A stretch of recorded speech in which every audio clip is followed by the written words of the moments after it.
Welcome to History for Snooze.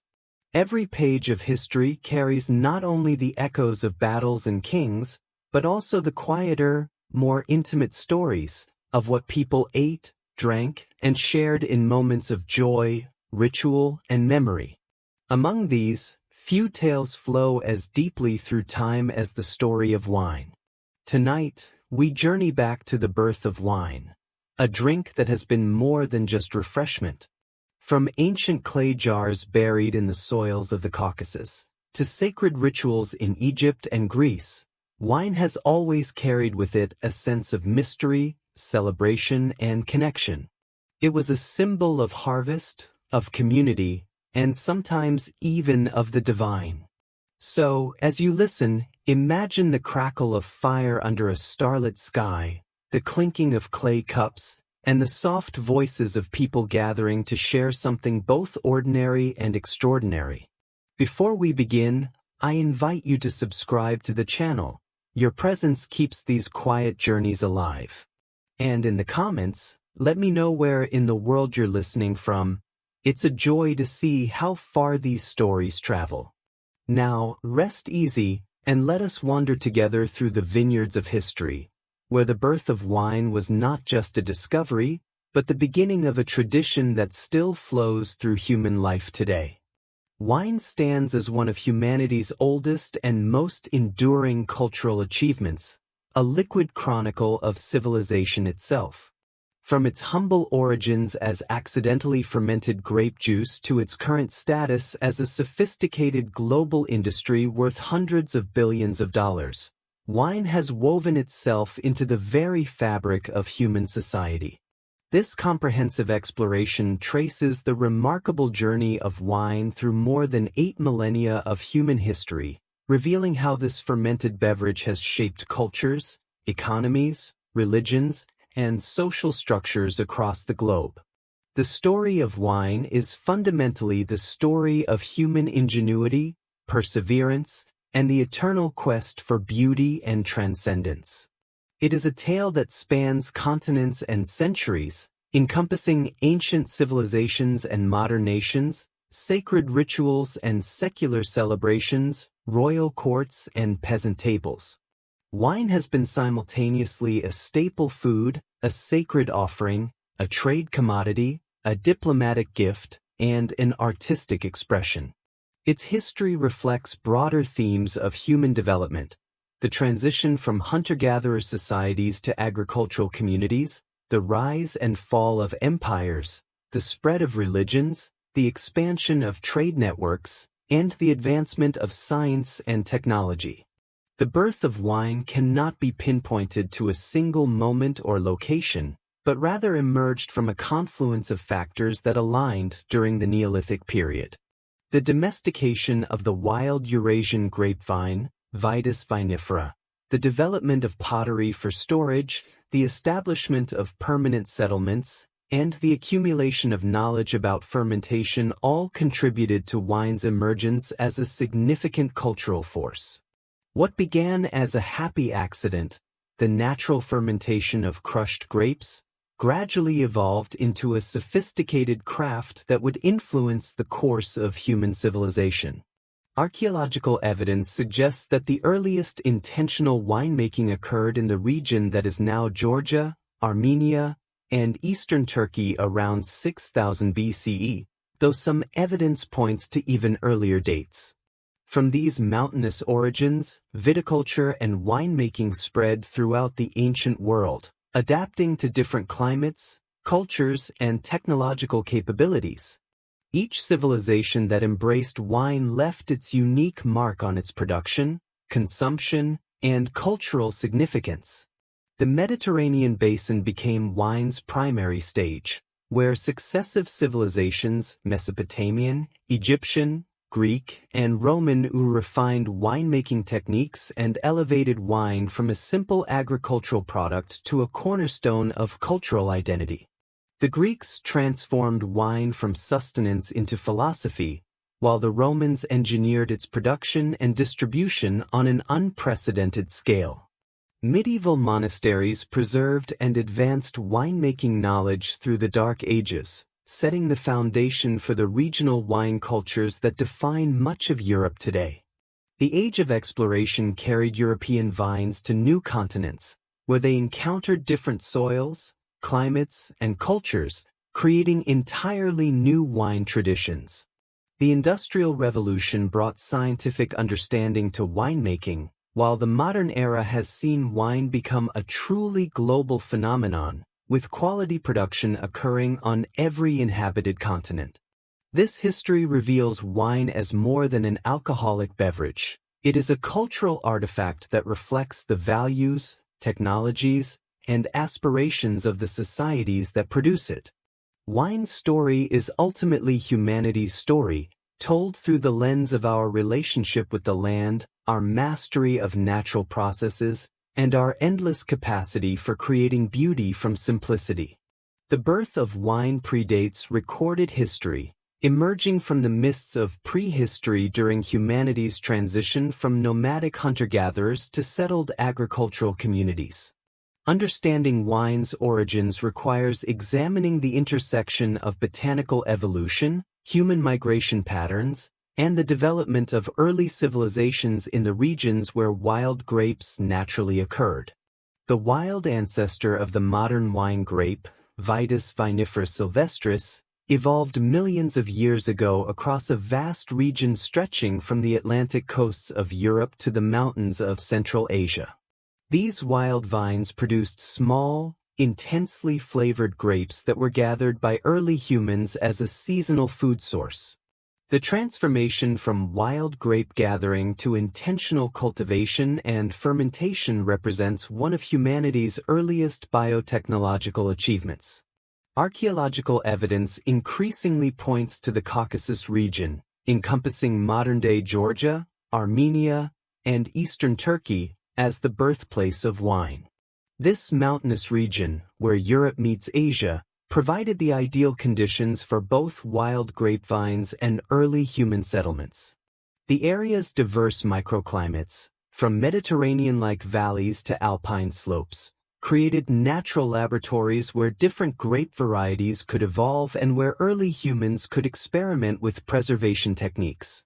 The discovery of wine was almost certainly accidental. Early humans who gathered wild grapes would have stored them in animal skins, clay pots, or wooden containers. Natural yeasts present on grape skins would have initiated fermentation under the right conditions: warmth, darkness, and time. The resulting alcoholic beverage would have offered several advantages over fresh grape juice. It was less perishable, provided calories and nutrients, and produced mild intoxicating effects that were likely valued for both social and religious purposes. Recent archaeological discoveries have revolutionized our understanding of wine's antiquity. Excavations at sites like Haji Firas Tepe in Iran, Arini I cave in Armenia, and various locations in Georgia have uncovered evidence of intentional winemaking dating back 8,000 years or more. These sites have yielded ancient kvevari, large clay vessels, grape seeds, vine wood, and pottery shards containing tartaric acid and other chemical markers of wine. The Arini I cave complex in Armenia, discovered in the early 21st century, represents perhaps the most complete ancient winery ever found. Dating to approximately 4100 BCE, the site contains a wine press, fermentation vats, storage jars, and even drinking cups, providing a complete picture of Bronze Age winemaking. The discovery included withered grapes and the world's oldest known leather shoe, creating a time capsule of human life from over 6,000 years ago. Georgian archaeological sites have yielded even older evidence, with grape pips and pottery shards containing wine residues dating to 6000 BCE or earlier. Georgia's claim as wine's birthplace is supported not only by archaeological evidence but also by the extraordinary diversity of indigenous grape varieties found there, over 500 unique cultivars that represent thousands of years of selection and cultivation. The transition from accidental fermentation to intentional winemaking required the development of several key technologies. Pottery capable of holding liquids was essential, as were methods for crushing grapes and controlling fermentation. Early winemakers had to learn to distinguish between beneficial and harmful fermentation, developing techniques to encourage the former while preventing the latter. Climate played a crucial role in wine's early development. The end of the last ice age, around 10,000 BCE, created warmer, more stable conditions that favored both grape cultivation and human settlement. The development of agriculture during the Neolithic Revolution provided the food security necessary for humans to invest time in perfecting non-essential technologies like winemaking. Early wine was likely very different from modern wine. Wild grapes are smaller and more acidic than cultivated varieties, and primitive winemaking techniques would have produced beverages that were probably cloudy, unstable, and quite different in flavor from contemporary wines. However, even these primitive wines would have provided significant advantages. They were safer to drink than potentially contaminated water, offered nutritional value, and created social and religious experiences that bound communities together. The spread of early winemaking followed human migration routes and trade networks. From the Caucasus, viticulture spread south into Mesopotamia and the Levant, west into Anatolia and eventually to Greece and beyond, and east along the Silk Road routes. Each region that adopted winemaking adapted the techniques to local conditions, grape varieties, and cultural preferences, beginning the long process of regional specialization that characterizes wine today. Religious and spiritual associations with wine likely developed very early. The transformation of simple grape juice into an intoxicating beverage would have seemed magical to prehistoric peoples, leading to associations with divine forces and supernatural powers. Archaeological evidence suggests that wine was used in burial rituals and religious ceremonies from very early periods, establishing patterns that would persist throughout history. The domestication of grapes paralleled the development of winemaking. Wild vines are dioecious, meaning individual plants are either male or female, and only female plants produce fruit. Early cultivators learned to propagate female vines through cuttings, gradually developing the hermaphroditic varieties that characterize most modern wine grapes. This selection process also favored larger, sweeter grapes and vines that were easier to cultivate and harvest. Tool development was crucial to early winemaking. Simple crushing implements, straining devices, and storage vessels evolved to meet the specific needs of wine production. The invention of the wine press, even in its most primitive form, represented a significant technological advancement that increased efficiency and improved wine quality. Social structures around wine began forming in prehistoric times. Evidence suggests that wine production and consumption were often controlled by elites, creating some of humanity's earliest examples of luxury goods and status symbols. The labor-intensive nature of viticulture also required organized communities, contributing to the development of more complex social hierarchies. The preservation of wine knowledge became crucial as communities grew and specialization increased. Oral traditions passed down winemaking techniques from generation to generation, with master winemakers serving as repositories of accumulated wisdom. This knowledge transfer system would persist for millennia, even after the development of writing systems. Environmental factors shaped early wine regions in ways that continue to influence wine production today. The concept of terroir, the unique combination of soil, climate, and geography that gives wine its character, has its roots in these prehistoric adaptations. Early winemakers learned to work with their specific environmental conditions, laying the groundwork for the regional wine traditions that would later emerge. The nutritional aspects of early wine were particularly important in prehistoric societies. Wine provided calories, vitamins, and minerals that were often scarce in early diets. The antibacterial properties of alcohol also made wine safer to consume than many other beverages, contributing to public health in ways that wouldn't be understood scientifically for millennia. Trade in wine products likely began very early, even before the development of formal trade networks. Archaeological evidence shows that wine and winemaking materials moved considerable distances in prehistoric times, suggesting that wine's value was recognized across cultural boundaries. This early trade helped spread winemaking knowledge and grape varieties to new regions. The seasonal nature of grape harvests created some of humanity's earliest examples of planned economic activity. Communities had to organize labor, develop storage capabilities, and manage resources to ensure successful wine production. These organizational challenges contributed to the development of more sophisticated social and economic structures. By the end of the prehistoric period, wine had established many of the characteristics that would define it throughout history. It was a sophisticated craft requiring specialized knowledge, a valuable trade commodity, a marker of social status, and a substance imbued with religious and cultural significance. The stage was set for wine to play increasingly important roles in the great civilizations that would emerge in the ancient world. The ancient Near East, stretching from Mesopotamia through the Levant to Anatolia, served as wine's first great cultural laboratory. Here, the accidental discovery of fermentation evolved into sophisticated winemaking traditions that would influence the entire ancient world. This region, often called the Fertile Crescent, provided the ideal combination of climate, geography, and emerging civilization necessary for wine culture to flourish.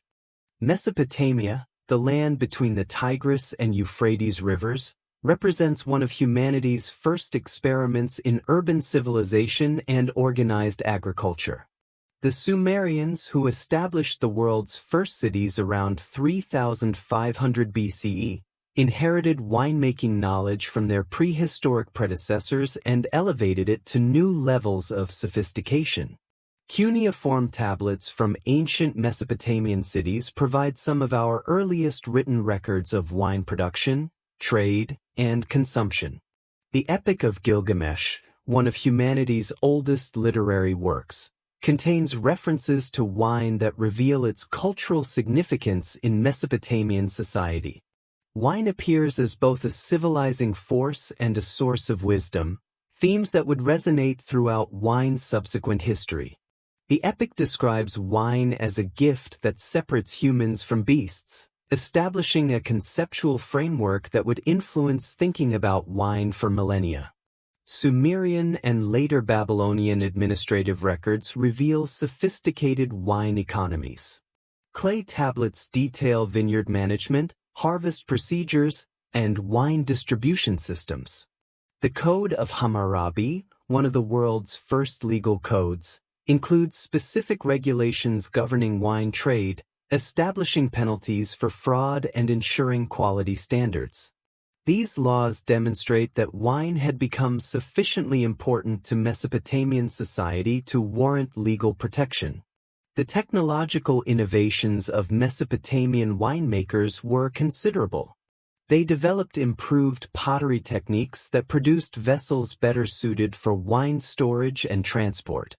The invention of the potter's wheel around 3500 BCE revolutionized vessel production, allowing for more uniform and higher quality wine containers. Mesopotamian potters also pioneered the use of specialized wine amphorae with pointed bottoms that could be easily embedded in sand or soft earth for stable storage. Mesopotamian viticulture adapted to the region's challenging climate through innovative irrigation techniques. The flat, arid landscape required sophisticated water management systems to support grape cultivation. Sumerian engineers developed complex canal networks that not only irrigated vineyards but also provided flood control and transportation routes for wine distribution. These hydraulic achievements demonstrated the high value placed on wine production in Mesopotamian society.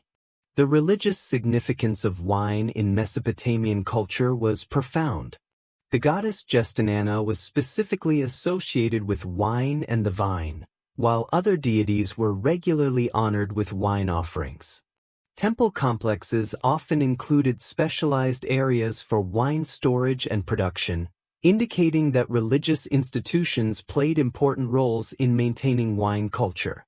The intoxicating effects of wine were interpreted as a form of divine communication, establishing patterns that would appear in many subsequent religious traditions. Moving westward, the Levantine coast became another crucial center for early wine development. The Canaanites, who inhabited much of modern-day Lebanon, Syria, and Palestine, became renowned throughout the ancient world for their wine expertise. The coastal location provided ideal conditions for viticulture while also facilitating trade with other Mediterranean civilizations. Canaanite winemaking innovations included advances in grape cultivation, fermentation control, and wine preservation. They developed terracing techniques that allowed viticulture on steep hillsides, maximizing the use of available land while also improving drainage and sun exposure for their vines. These terracing methods would later influence wine regions throughout the Mediterranean. The Canaanites were also pioneers in wine trade, establishing commercial networks that reached from Egypt to Mesopotamia and beyond. Their merchant vessels carried wine throughout the eastern Mediterranean, spreading both the beverage itself and knowledge of production techniques. Canaanite wine became a luxury item prized by foreign elites, demonstrating the early development of wine as a prestige product. Archaeological excavations at sites like Tel Kabri in Israel have revealed elaborate wine storage facilities dating to around 1900 BC. These installations could hold tens of thousands of liters of wine, indicating large-scale production and sophisticated logistics. Chemical analysis of pottery fragments from these sites has revealed evidence for flavored wines, suggesting that Canaanite winemakers were experimenting with additives like honey, mint, and various spices. The Hittites, who controlled much of Anatolia from around 1600 to 1200 BCE, made their own contributions to wine culture. Hittite texts describe elaborate wine rituals and ceremonies, while archaeological evidence shows that they developed distinctive wine vessels and storage techniques adapted to their mountainous homeland.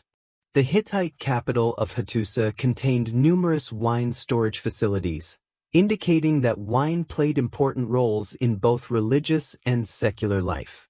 Hebrew traditions, recorded in the Old Testament, provide detailed insights into ancient Levantine wine culture. The Bible contains numerous references to viticulture and winemaking, from Noah's vineyard after the flood to the prophetic imagery of vineyards as symbols of divine blessing or judgment. These texts describe sophisticated understanding of vineyard management, harvest timing, and wine production techniques. The story of Noah's drunkenness, one of the first wine-related narratives in recorded literature, illustrates both wine's potential for blessing and its dangers when misused. This dual nature, wine as both civilizing force and potential source of chaos, became a recurring theme in ancient Near Eastern literature and law. Ancient Hebrew wine regulations, preserved in biblical and rabbinic texts, reveal detailed knowledge of wine production and quality control. Rules governing vineyard spacing, pruning techniques, and harvest procedures demonstrate centuries of accumulated viticultural wisdom. The development of kosher wine laws shows how religious considerations shaped wine production practices, creating traditions that continue to influence wine culture today.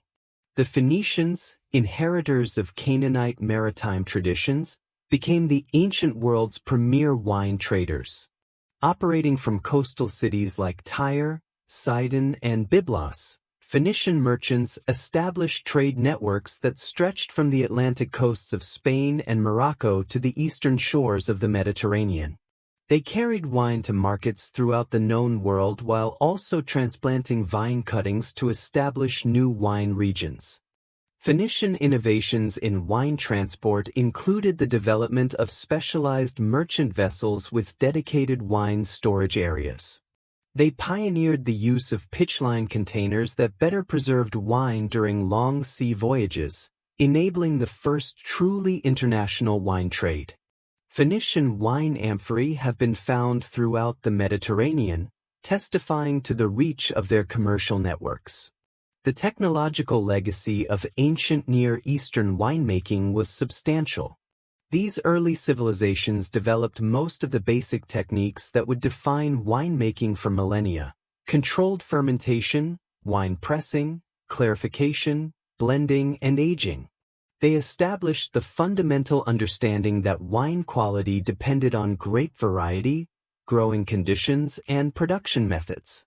Economic structures around wine production emerged during this period that would influence subsequent wine cultures. The ancient Near East saw the development of specialized wine estates, professional winemakers, and complex distribution systems. Wine became a significant source of tax revenue for emerging states, leading to the first wine regulations and quality standards. The social stratification of wine consumption also began in the ancient Near East. While beer remained the drink of common people, wine increasingly became associated with elite consumption and special occasions. This differentiation would persist throughout history, with wine often serving as a marker of social status and cultural sophistication. Cultural exchange facilitated by wine trade led to the spread of viticultural knowledge across the region. As different civilizations encountered each other through commerce and conquest, they shared techniques and innovations that improved wine quality and production efficiency. This cross-cultural pollination accelerated wine's development and helped establish regional specializations. The concept of vintage variation, the idea that wines from different years could vary significantly in quality, was already understood by ancient Near Eastern winemakers. Administrative records show that certain years were particularly prized, and premium prices were paid for wines from favorable seasons. This early appreciation for vintage quality laid the groundwork for the complex wine evaluation systems that would develop in later periods. Religious and ceremonial uses of wine became deeply embedded in ancient Near Eastern cultures. Wine served as an offering to gods, a component of royal ceremonies, and a symbol of abundance and divine favor. These sacred associations elevated wine's status above that of a mere beverage, imbuing it with spiritual significance that would influence its role in subsequent religious traditions. The ancient Near East also saw the development of wine's medicinal applications. Early medical texts describe wine as both a therapeutic agent and a vehicle for administering other medicines. The antiseptic properties of alcohol, though not understood scientifically, were recognized empirically and led to wine's use in treating wounds and illnesses. By the end of the ancient Near Eastern period, wine had established its fundamental cultural roles. It was a sophisticated agricultural product requiring specialized knowledge, a valuable trade commodity, a marker of social distinction, a religious sacrament, and a source of pleasure and social bonding. These multiple functions would ensure wine's survival and growth through subsequent historical periods, even as political powers rose and fell. The legacy of ancient Near Eastern winemaking extends far beyond the historical period. Many of the grape varieties, production techniques, and cultural associations developed during this era continue to influence modern wine culture. The region's contribution to wine history represents humanity's first systematic approach to transforming a natural process into a refined cultural practice. Ancient Egypt's relationship with wine represents one of history's most fascinating examples of cultural adoption and adaptation. While beer remained the primary alcoholic beverage for most Egyptians, wine occupied a unique position in Egyptian society as a luxury product associated with royalty, religious ceremonies, and the afterlife. The Egyptian approach to wine reveals how a civilization could embrace and transform a foreign technology to serve its own cultural and religious needs. Wine's introduction to Egypt likely occurred during the pre-dynastic period, before 3100 BC, through trade contacts with Levantine peoples. However, it wasn't until the Old Kingdom period, 2686 to 2181 BCE, that wine production became established within Egypt itself. The challenges of viticulture in Egypt's arid climate required innovative approaches that demonstrated the high value Egyptians placed on wine production. The most successful Egyptian vineyards were located in the Nile Delta region, where the Mediterranean climate and alluvial soils provided conditions more suitable for grape cultivation. The Fayoum Oasis, southwest of Cairo, also emerged as an important wine-producing region, utilizing sophisticated irrigation systems to create artificial microclimates suitable for viticulture. These oasis vineyards represented remarkable feats of agricultural engineering, transforming desert landscapes into productive wine estates. Egyptian tomb paintings and reliefs provide unparalleled visual documentation of ancient winemaking processes. The tomb of Nakht at Thebes, dating to the 18th dynasty, 1550 to 1295 BCE, contains detailed depictions of grape harvesting, treading, and fermentation. These artistic records show that Egyptian winemakers developed sophisticated techniques including the use of wine presses, multiple fermentation vessels, and careful attention to aging and storage. The social stratification of wine consumption in Egypt was more pronounced than in other ancient civilizations. While beer was consumed by all social classes, wine was primarily reserved for the pharaoh, nobility, and priest classes. This exclusivity enhanced wine's prestige and made it an important symbol of royal power and divine favor. Pharaohs maintained extensive royal vineyards and employed specialized wine stewards who were responsible for managing wine production and distribution. Egyptian religious beliefs profoundly influenced wine culture, particularly the association between wine and the afterlife. The god Osiris was closely connected to wine, and the annual cycle of the vine, dying in winter and being reborn in spring, was seen as a metaphor for death and resurrection.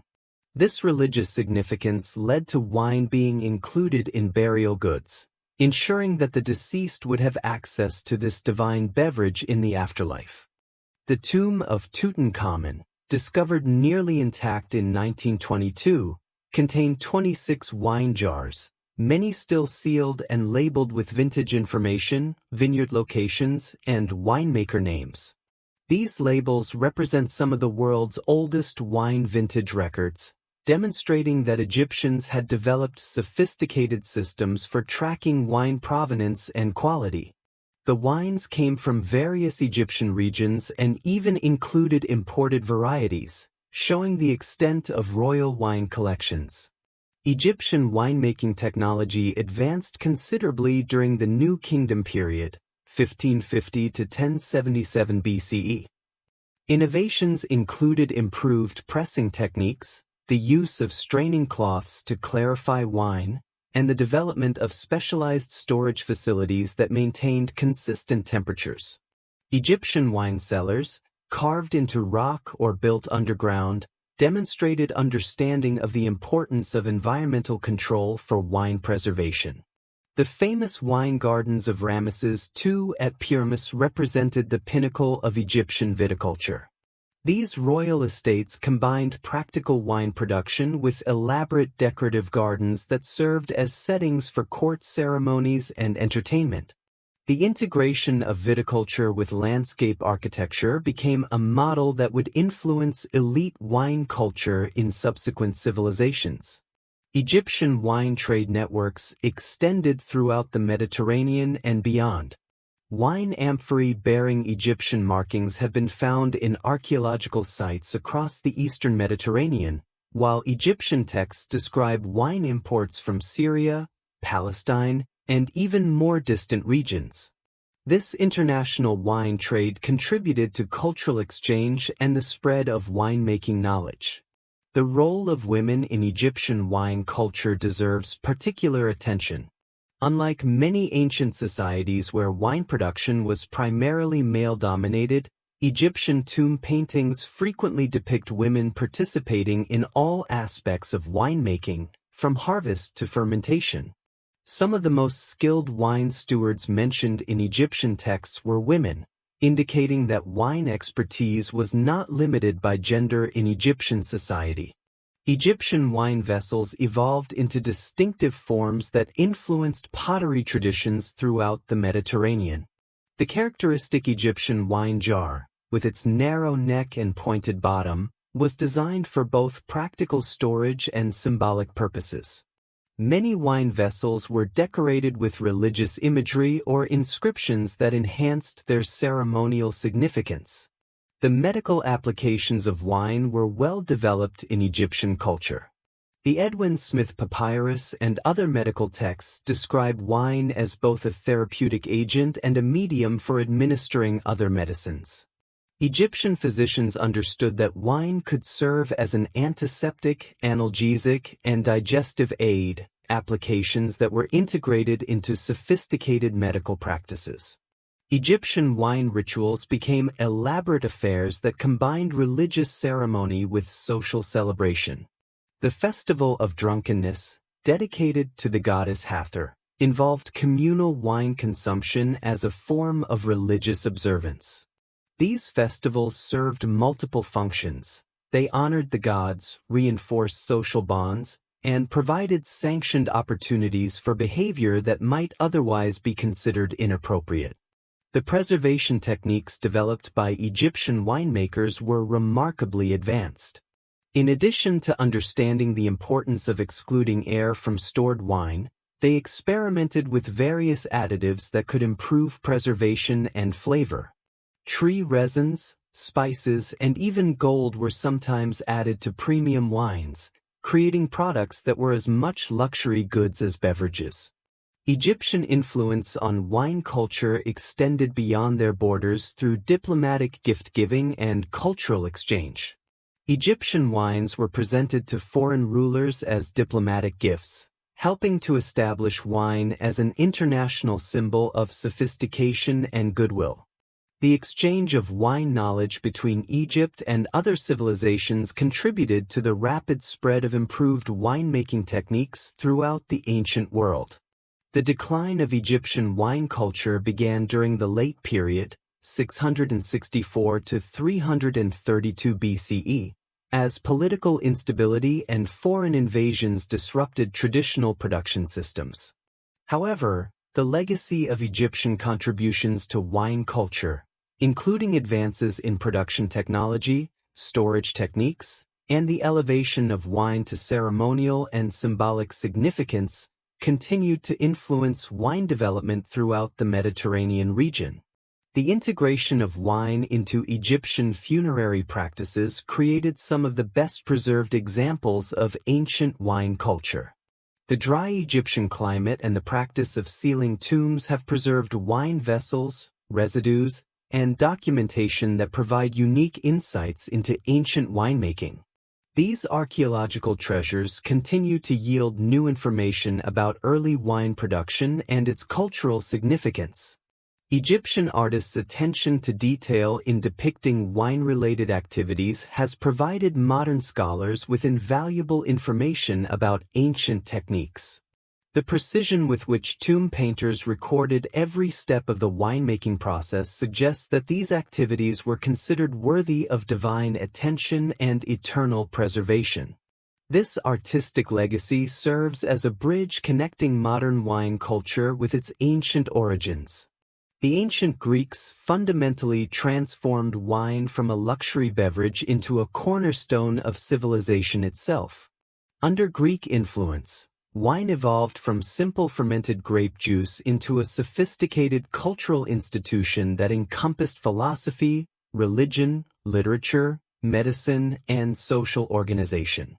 The Greek approach to wine established intellectual and cultural frameworks that continue to influence how we think about wine today.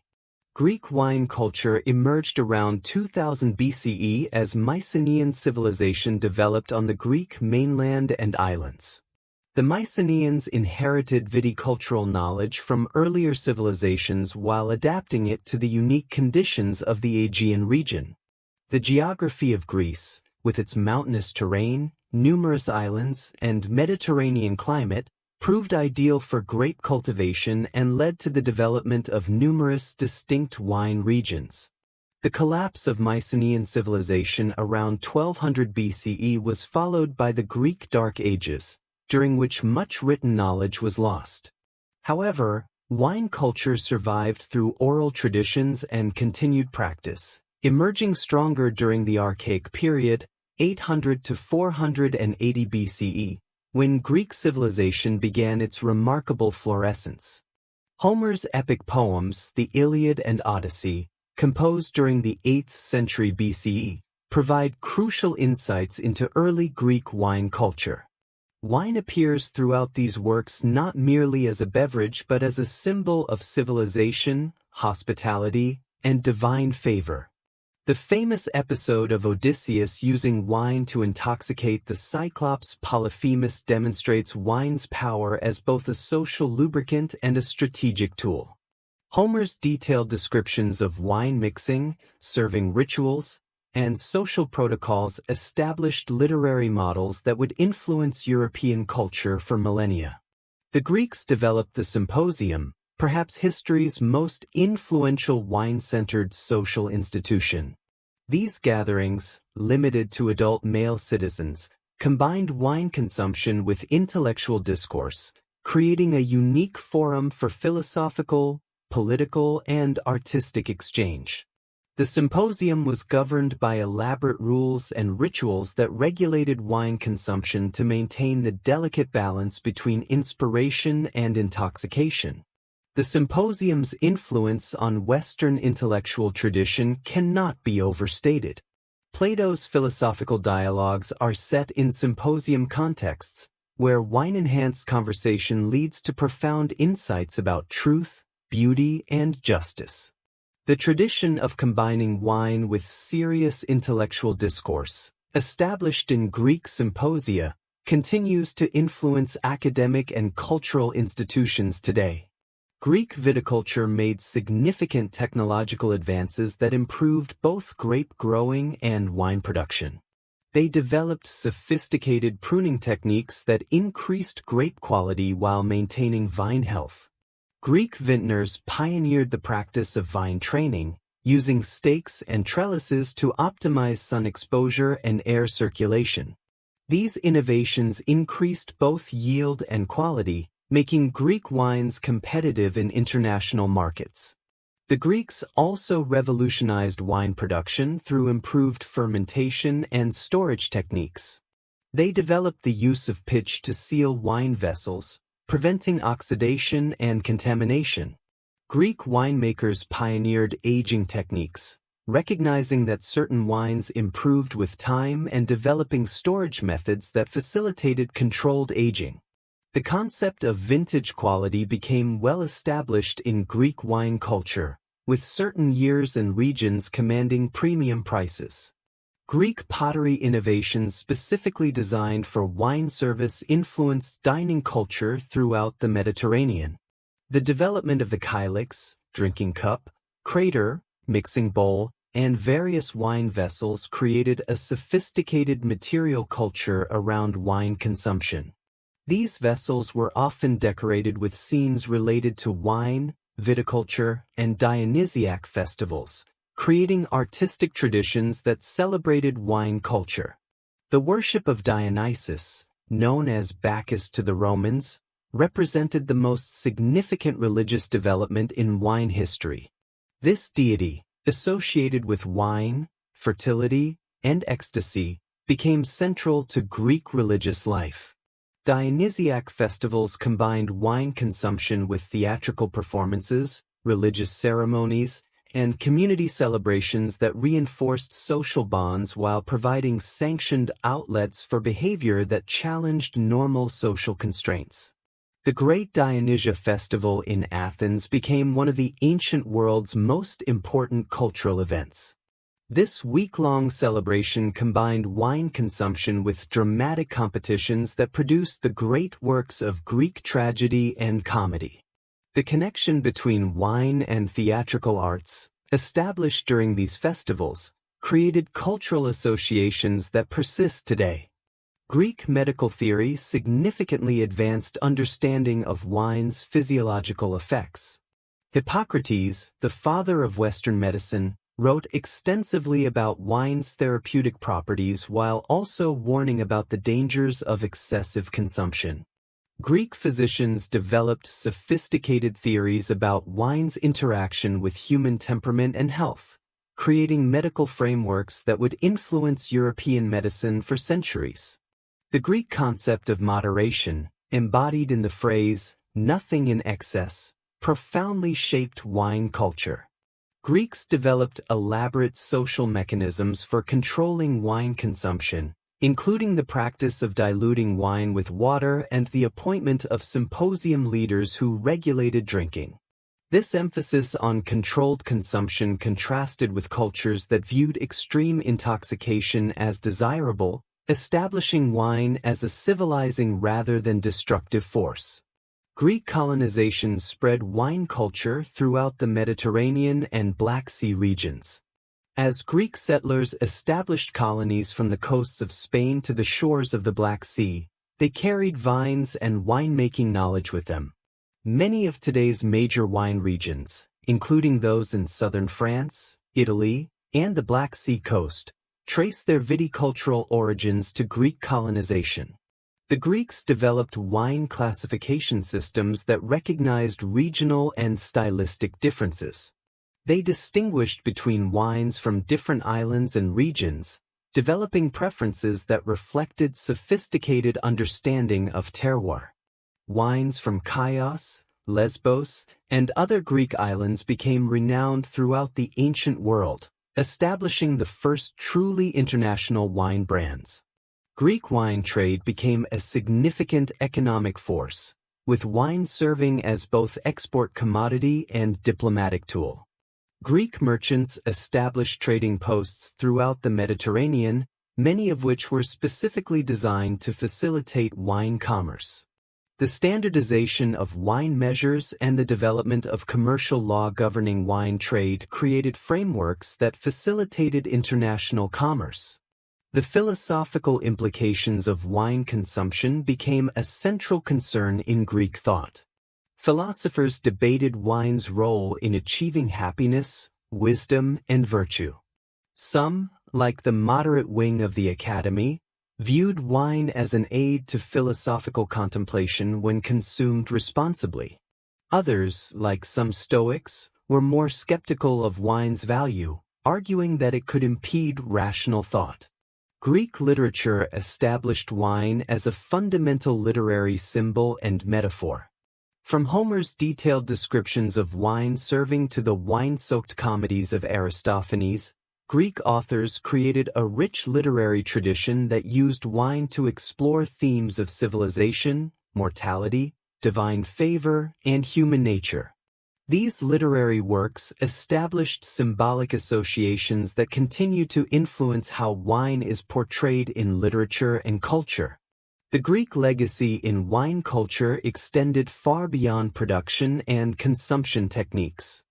They established wine as a subject worthy of serious intellectual consideration, created social institutions that celebrated wine's civilizing potential, and developed cultural frameworks that balanced appreciation with moderation.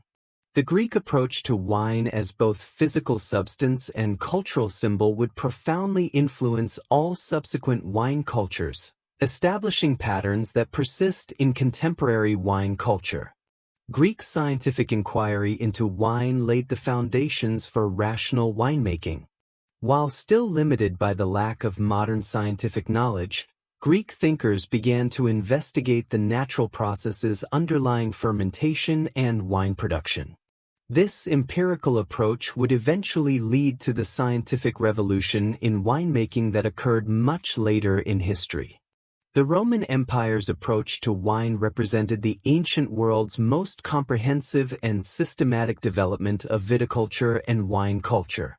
Romans inherited winemaking knowledge from Greeks, Etruscans, and other Mediterranean peoples, then applied their genius for organization, engineering, and administration to create the first truly industrial-scale wine production and distribution system. Roman innovations in viticulture, winemaking technology, and wine commerce established foundations that would influence wine culture for the next 2 millennia. The early Roman Republic, 509 to 27 BC, initially viewed wine with some suspicion, associating it with Greek decadence and social instability. Early Roman law, including provisions in the 12 Tables, 450 BCE, restricted wine consumption and regulated its production. However, as Roman territories expanded and contact with wine-producing regions increased, attitudes gradually shifted toward acceptance and eventual embrace of wine culture. The conquest of Greek territories in the 2nd century BCE marked a turning point in Roman wine culture. Romans encountered sophisticated Greek wine traditions and quickly recognized both the economic potential and cultural value of high-quality wine production. Rather than simply importing Greek wines, Romans characteristically sought to understand, improve, and systematize wine production methods. Roman agricultural writers produced the ancient world's most comprehensive texts on viticulture and winemaking.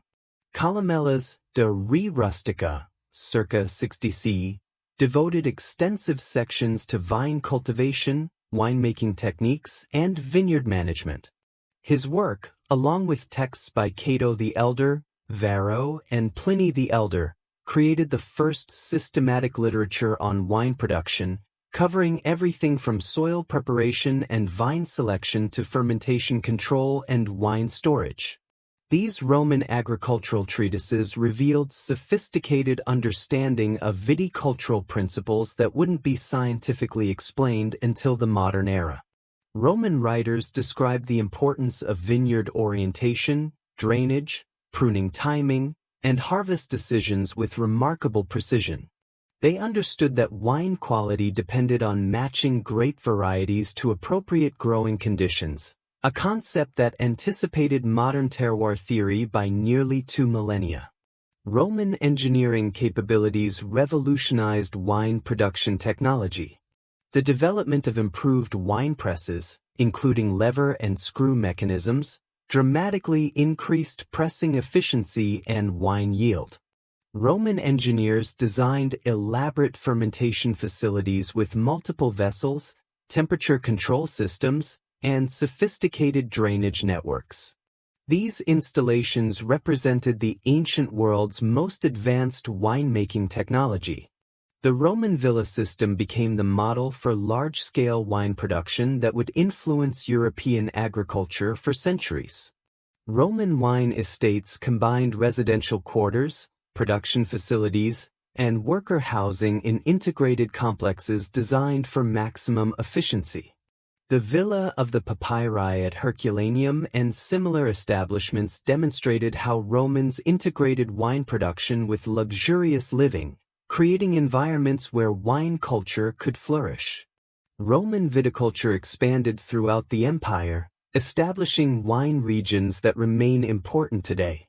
The conquest of Gaul led to the development of vineyards in modern-day France, while the occupation of Iberia, Germania, and Britain saw the establishment of wine production in regions previously unknown to viticulture. Roman soldiers and settlers carried vine cuttings to the furthest reaches of the empire, creating a vast network of interconnected wine regions. The Gallic provinces became particularly important in Roman wine culture.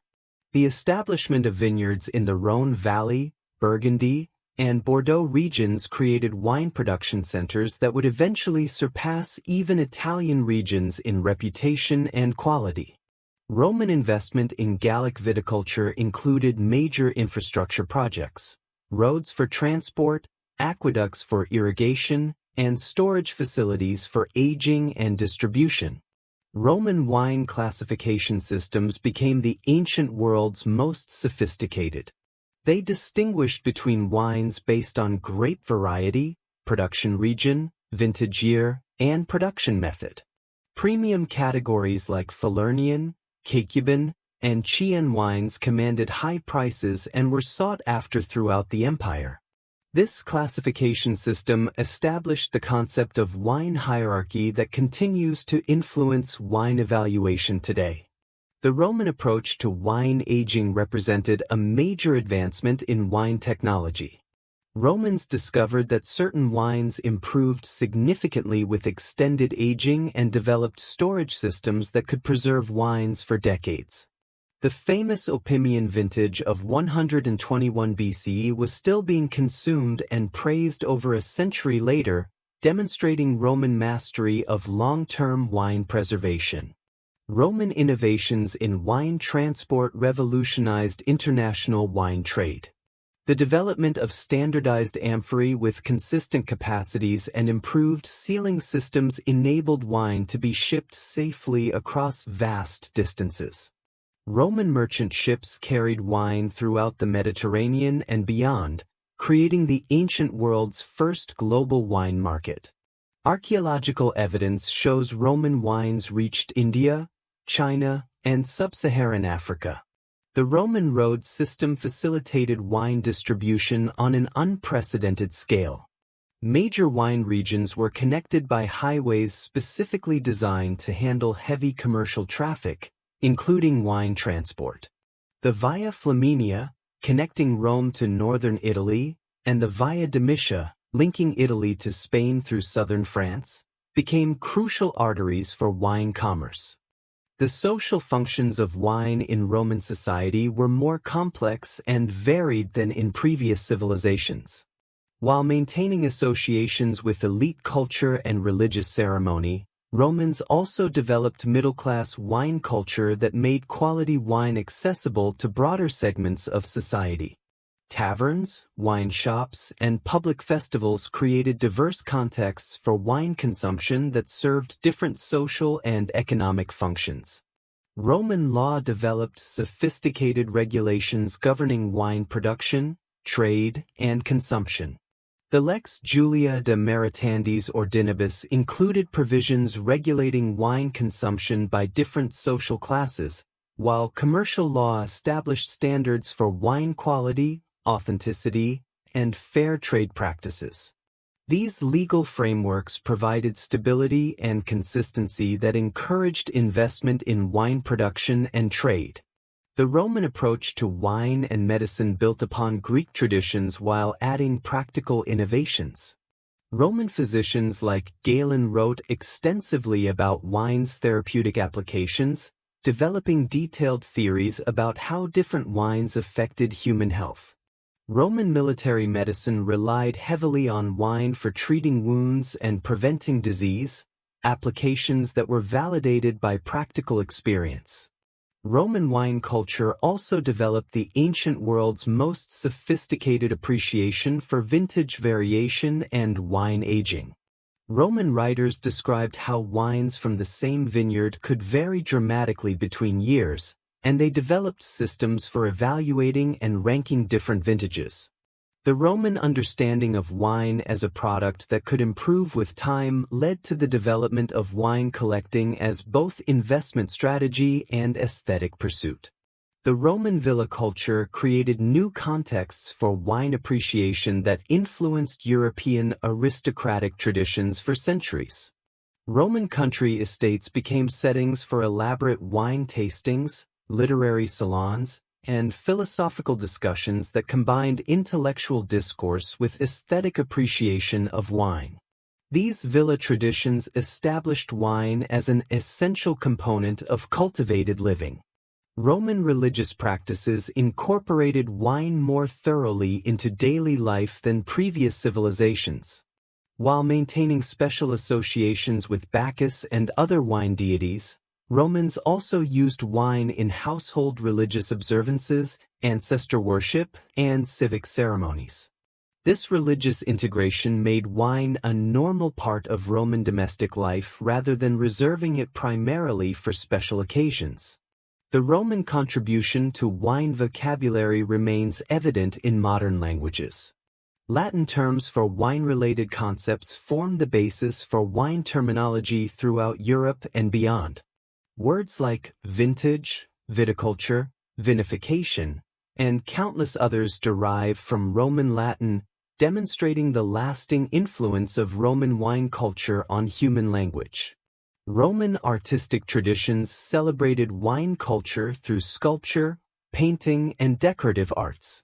Roman frescoes depicting wine harvest scenes, bacchanalian festivals, and villa life created visual traditions that established wine as a legitimate subject for artistic expression.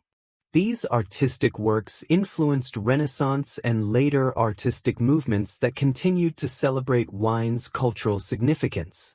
The economic impact of Roman wine culture was enormous. Wine production became one of the empire's most important agricultural industries, employing hundreds of thousands of people and generating substantial tax revenues. The wealth created by wine trade helped fund Roman expansion and infrastructure development, creating a positive feedback loop that further enhanced wine culture's importance.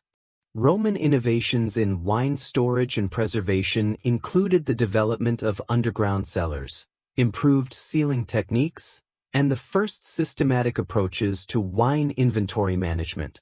Roman wine cellars were engineered with sophisticated ventilation systems, temperature control, and security measures that protected valuable wine collections.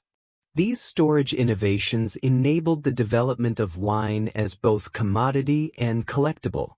The Roman approach to wine education was systematic and comprehensive. Young Romans from wealthy families were expected to develop sophisticated understanding of wine quality, service, and appreciation as part of their general education.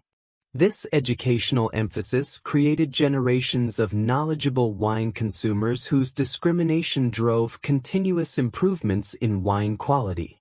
Roman military conquests spread wine culture far beyond the Mediterranean basin. Roman settlements in Britain, Germany, and Eastern Europe established wine production in regions where it had never existed, expanding the geographical range of viticulture and creating new wine traditions. Many of these regions would later become important wine producers, demonstrating the lasting impact of Roman wine expansion.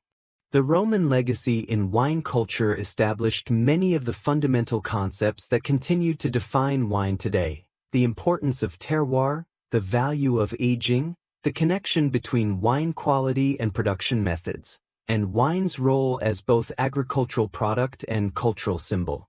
Roman innovations in technology, law, trade, and social organization created frameworks that enabled wine culture to survive the empire's eventual collapse and continue developing through subsequent historical periods.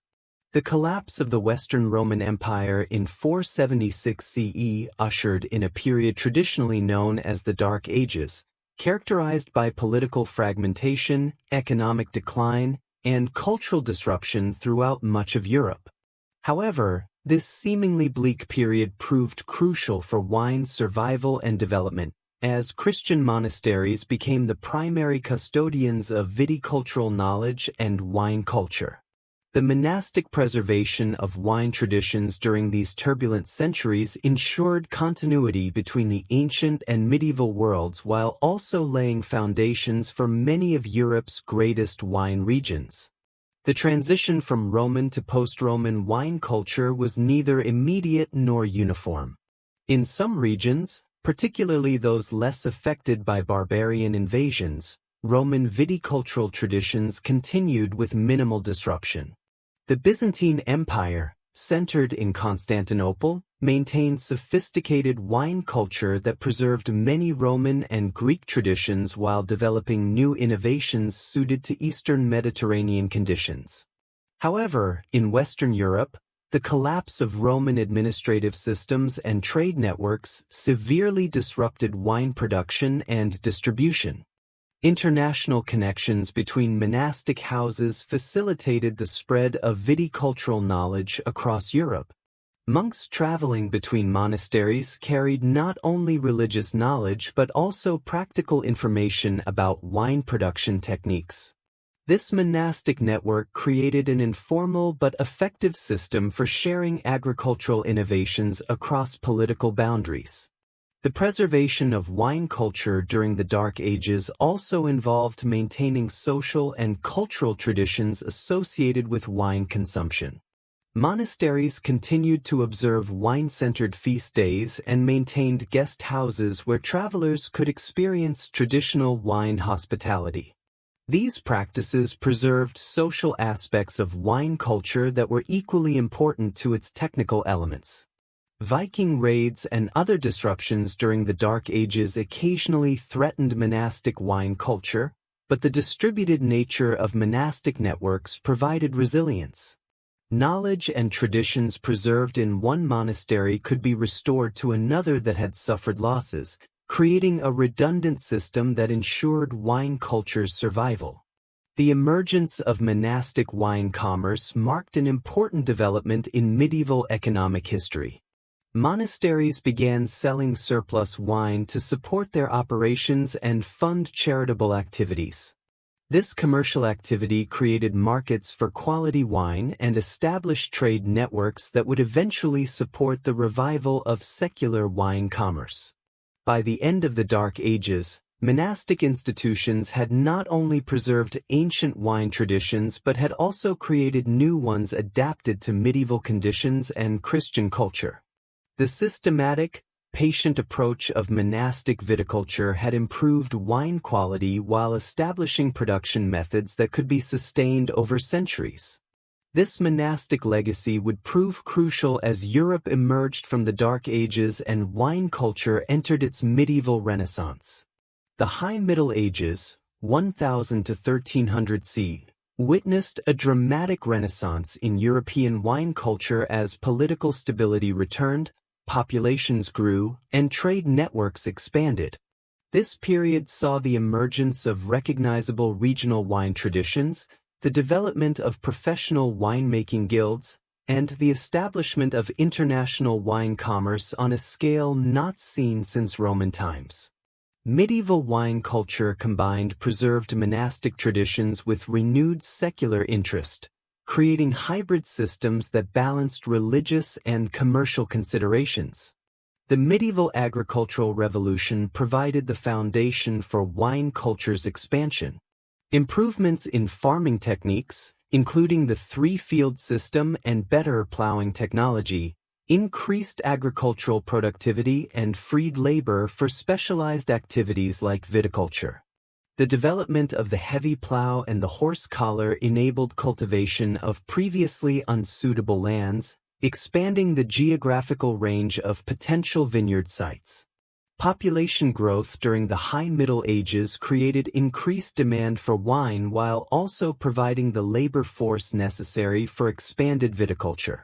The establishment of new towns and cities created concentrated markets for wine, while improving transportation networks enabled producers to reach distant customers. This expanding market provided economic incentives for vineyard development and winemaking innovation. The Crusades, beginning in 1095 CE, had profound effects on wine culture through increased contact with Eastern wine traditions and the economic disruption of traditional trade routes. Crusading nobles encountered different wine varieties and production methods in the Levant, bringing new knowledge back to Europe. The wealth generated by Crusader states also created new markets for luxury wines, stimulating production in European regions. Meanwhile, The rise of merchant classes created new social contexts for wine consumption. Unlike the previous aristocratic monopoly on quality wine, medieval merchants developed their own wine culture that emphasized both quality and value. Merchant guilds in wine-producing regions became powerful economic and political forces that influenced production standards and trade practices. The guild system that emerged in medieval Europe provided crucial organization for wine production and trade. Vintner guilds established quality standards, regulated prices, controlled market access, and preserved traditional production methods. The Guild of Vintners in London, established in the 12th century, became one of the city's most influential trade organizations, demonstrating wine's economic importance even in non-producing regions. Regional wine identities began crystallizing during the medieval period as different areas developed distinctive production methods and marketing strategies.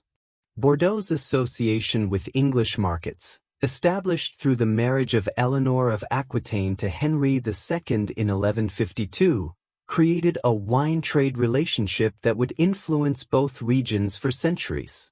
The Plantagenet connection gave Bordeaux wines preferential access to English markets while exposing English consumers to French wine culture.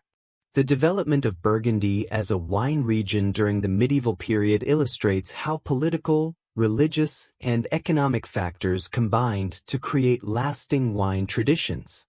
The Dukes of Burgundy actively promoted viticulture as both economic development and political strategy. Burgundian wines became symbols of ducal power and sophistication, while Burgundian winemaking techniques influenced production throughout Europe. Medieval innovations in wine production technology included significant advances in cooperage, pressing, and storage. The development of wooden barrels as wine containers represented a major technological breakthrough that improved both wine quality and transport efficiency. Medieval coopers became skilled craftsmen whose work was essential to wine culture, developing techniques for creating barrels that enhanced wine flavor while providing secure storage. The rise of university culture during the High Middle Ages created new intellectual contexts for wine appreciation. University communities, particularly in wine-producing regions like Paris, Bologna, and Salamanca, developed sophisticated wine culture that combined scholarly discourse with aesthetic appreciation. Medical faculties at medieval universities advanced understanding of wine's physiological effects and therapeutic applications. Gothic architecture's development during the medieval period was closely connected to wine culture through monastery and cathedral construction projects. Many Gothic cathedrals were built with funds generated by wine sales, while monastery construction included sophisticated wine storage and production facilities. The architectural integration of wine production facilities with religious buildings demonstrated wine's central role in medieval Christian culture. Medieval literature flourished with wine-related themes that reflected the period's complex relationship with wine culture. Courtly Romance literature frequently featured wine as a symbol of refined living and sophisticated culture. The development of vernacular literature in languages like French, Italian, and German created new opportunities for exploring wine's cultural significance beyond Latin's scholarly traditions. The emergence of medieval feast culture created elaborate contexts for wine appreciation that influenced European dining traditions for centuries. Medieval banquets featured multiple courses paired with different wines, while court ceremonies incorporated wine service as essential elements of political and social ritual. These dining traditions established wine as a necessary component of sophisticated entertaining. Medieval medical practice built upon classical traditions while adding practical innovations based on empirical observation. Medical schools at Salerno, Montpellier, and other centers developed detailed theories about wine's therapeutic properties. The School of Salerno's Regimen Sanitatis included extensive wine recommendations for different conditions and constitutions, creating medical frameworks that influenced European medicine for centuries. The development of medieval commercial law included sophisticated provisions for wine trade that reflected the commodity's economic importance. Commercial codes established standardized measures, quality grades, and dispute resolution mechanisms that facilitated international wine commerce. The Lex Mercatoria, the international commercial law that emerged during this period, included extensive wine trade provisions that were recognized across political boundaries. Medieval climate conditions during the medieval warm period, approximately 950–1250 CE, created favorable conditions for wine production throughout Europe. Vineyards flourished in regions like England and northern Germany that would later become unsuitable for viticulture as climate cooled. This climatic optimum enabled wine culture to reach its greatest geographical extent in European history. The rise of pilgrimage routes during the medieval period created new networks for wine trade and cultural exchange. The Camino de Santiago, route to Jerusalem, and other pilgrimage paths connected wine-producing regions with distant markets while facilitating the exchange of viticultural knowledge. Monastery guest houses along pilgrimage routes became important centers for wine culture dissemination. Medieval innovation in wine transport included the development of improved road systems, better wagon design, and more efficient loading techniques. The establishment of river transport networks enabled wine to reach markets that would have been inaccessible by land. Medieval wine merchants developed sophisticated logistics systems that could coordinate production, transport, and sales across vast distances. The Black Death of the 14th century devastated European wine culture by eliminating much of the labor force and disrupting economic systems. However, the demographic catastrophe also created opportunities for surviving wine producers by concentrating land ownership and reducing competition. The economic restructuring that followed the plague would set the stage for wine culture's further development during the Renaissance. By the end of the medieval period, European wine culture had established most of the regional traditions, production techniques, and commercial structures that would define wine for centuries to come.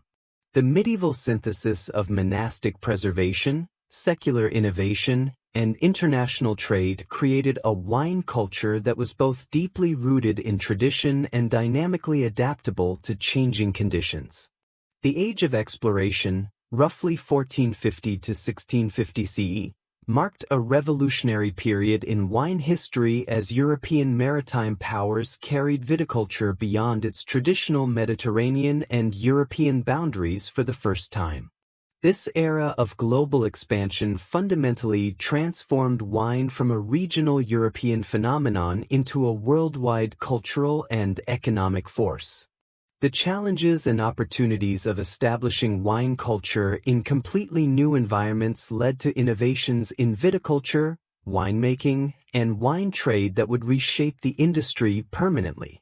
The motivations for carrying wine culture to new lands were both practical and cultural.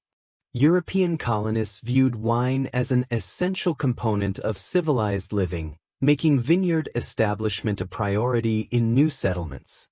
Wine also had significant economic potential as a trade commodity, while its religious importance in Christian ceremonies made wine production a necessity for colonial communities. Additionally, successful viticulture was seen as proof of a region's suitability for European settlement and development. Spanish conquistadors and colonists were among the first to attempt wine production in the New World. The conquest of Mexico in 1521 and subsequent Spanish expansion throughout Central and South America created opportunities for vineyard establishment in previously unknown climates and geographies. Spanish missionaries played particularly important roles in this expansion, viewing wine production as both practical necessity and spiritual obligation. The establishment of vineyards in Mexico marked the first successful transplantation of European viticulture to the Americas. Spanish settlers brought vine cuttings from Andalusia and other Spanish regions, adapting European varieties to Mexican conditions through trial and experimentation. The success of Mexican viticulture encouraged further expansion throughout Spanish territories in the Americas. Spanish expansion into South America created wine regions that would eventually become among the world's most important. The establishment of vineyards in Peru during the 1540s and in Chile and Argentina later in the 16th century introduced viticulture to the unique conditions of the Andes Mountains and Pacific coast. These new wine regions required adaptations to high altitude, intense solar radiation, and unfamiliar soil types. The Spanish development of South American wine culture faced unique challenges that drove innovation in viticultural techniques. High-altitude vineyards in the Andes required new understanding of how elevation affected grape ripening and wine character. Desert conditions in parts of Peru and Chile necessitated sophisticated irrigation systems that surpassed even Roman engineering achievements. These environmental challenges led to wine production methods specifically adapted to New World conditions. Portuguese exploration and colonization also contributed to wine culture's global expansion. Portuguese settlement of Brazil led to experimental viticulture in tropical and subtropical climates, while Portuguese trading posts in Africa and Asia created markets for wine and opportunities for limited local production. The Portuguese emphasis on maritime trade made them important distributors of wine knowledge and vine materials throughout their global network. Portuguese innovations in wine fortification, developed partly to preserve wines during long sea voyages, created new wine categories that would become internationally important. The development of port wine in the Douro region and similar fortified wines in other Portuguese territories demonstrated how technological innovation could create distinctive products adapted to specific commercial needs. French exploration and colonization efforts included systematic attempts to establish wine culture in North America. Early French settlements in Canada and the Mississippi Valley included experimental vineyards, though few of these early attempts succeeded due to climatic challenges and conflicts with native grape varieties that carried diseases lethal to European vines. The French experience in North America highlighted the biological challenges of transferring European viticulture to new environments. Native American grape species carried phylloxera and other pests that European vines had no resistance to, creating problems that wouldn't be fully understood or solved until the 19th century. These early failures taught important lessons about the complexity of viticultural transplantation. Dutch commercial expansion contributed to wine culture's globalization through the development of sophisticated wine trade networks. Dutch merchants became major distributors of European wines to global markets while also investing in wine production in territories under Dutch control.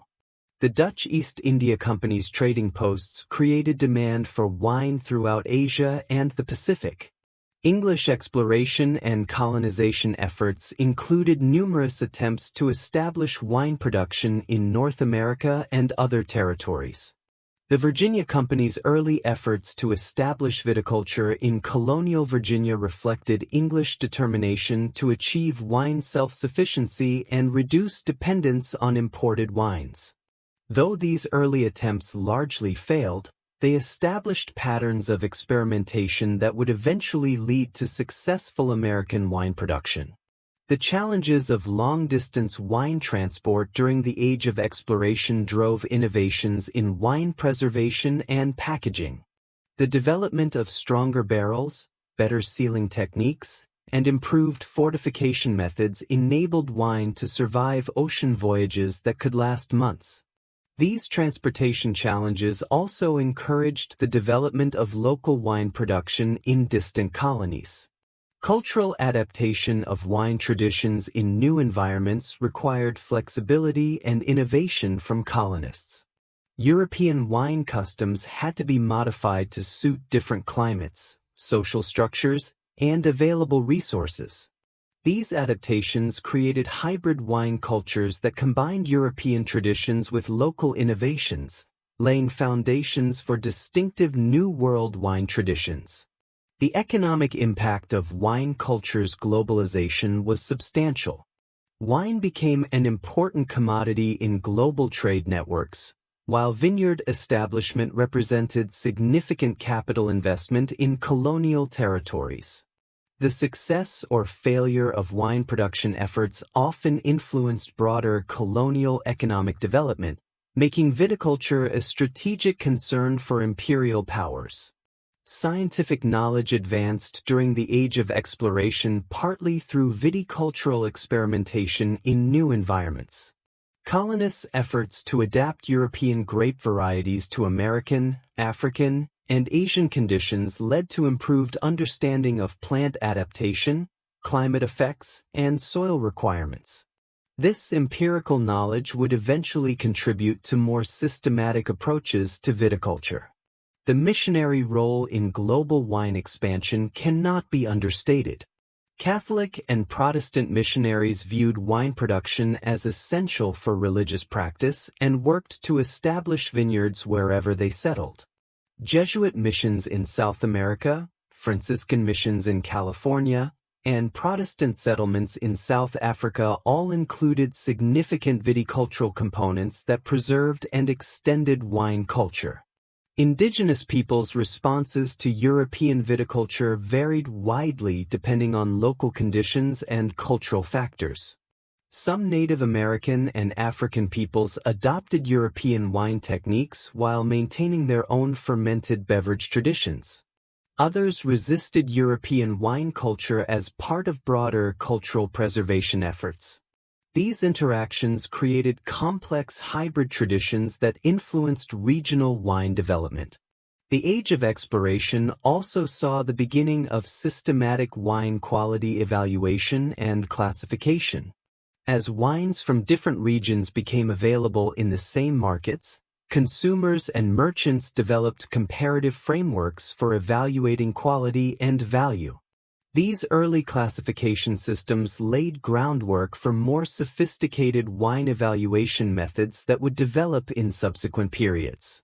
By the end of the Age of Exploration, wine had been successfully established on every inhabited continent. While many early attempts at viticulture had failed, enough succeeded to create the foundation for global wine culture. The knowledge gained through centuries of experimentation in diverse environments provided the foundation for wine culture's continued expansion and development. The legacy of exploration-era wine expansion extends far beyond the establishment of new wine regions. The period's emphasis on adaptation, innovation, and cultural synthesis created approaches to wine culture that balanced tradition with experimentation. These approaches would prove crucial as wine culture continued to evolve through subsequent historical periods. The development of New World wine culture from the 17th through 19th centuries represents one of the most dramatic transformations in wine history. As European colonial settlements matured into independent nations, their wine cultures evolved from mere transplantations of Old World traditions into distinctive regional expressions that would eventually challenge European wine supremacy. This New World revolution in wine culture combined Old World knowledge with New World innovation, creating wine traditions that reflected the unique environmental conditions, cultural values, and economic opportunities of newly settled lands. The term New World in wine context typically refers to wine-producing regions outside the traditional European and Mediterranean wine zones, primarily the Americas, South Africa, Australia, and New Zealand. These regions shared certain characteristics that distinguished their wine development from Old World traditions. They were settled by European colonists who brought established viticultural knowledge, They offered environmental conditions different from traditional wine regions, and they developed wine cultures that were less constrained by traditional regulations and social hierarchies. Colonial North America's wine development was marked by persistent challenges and gradual successes. Early colonial attempts at viticulture, from Virginia in the early 1600s to Pennsylvania and other mid-Atlantic regions, struggled with diseases, climate variations, and conflicts between European wine grapes and Native American vine species. These early failures taught important lessons about the complexity of establishing viticulture in new environments. The discovery that Native American grape species carried phylloxera and other diseases that were lethal to European vines represented a major obstacle to North American wine development. Colonists initially didn't understand why European vine varieties repeatedly failed in American conditions, leading to decades of frustrating experiments and failures. The eventual development of hybrid varieties and resistant rootstocks would eventually solve these problems, but not until the 19th and 20th centuries. Thomas Jefferson's role in American wine culture exemplifies the intellectual approach that characterized much New World wine development. Jefferson, who served as American ambassador to France and developed sophisticated appreciation for European wines, made systematic attempts to establish quality wine production in Virginia. Though his efforts largely failed due to the phylloxera problem, Jefferson's scientific approach and detailed documentation influenced subsequent American wine development. The westward expansion of American settlement created new opportunities for wine culture development. The discovery that certain American regions, particularly California, had climates similar to Mediterranean wine regions opened possibilities for successful European-style viticulture. The California Gold Rush of 1849 brought population and capital to regions with ideal viticultural conditions, setting the stage for major wine industry development. California's emergence as a wine region during the mid-19th century represented the New World's first major viticultural success story. Hungarian immigrant Augustin Haraszthy's importation of European vine varieties in the 1860s established California viticulture on a scientific basis, while German, Italian, and French immigrants brought Old World winemaking expertise adapted to California conditions. The combination of ideal climate, immigrant expertise, and American entrepreneurial spirit created a wine industry that would eventually challenge European dominance. South American wine development, particularly in Chile and Argentina, followed different patterns that reflected Spanish colonial traditions and unique environmental conditions. The establishment of Chilean viticulture in the 16th century created wine traditions that remained relatively isolated from global wine culture until the 19th century. This isolation preserved certain grape varieties and production methods that had disappeared elsewhere, creating unique regional characteristics. Argentine wine culture developed primarily in the western regions near the Andes Mountains, where altitude and desert conditions required innovative viticultural approaches. The development of high-altitude vineyards in regions like Mendoza created wine production systems that were unprecedented in traditional wine regions.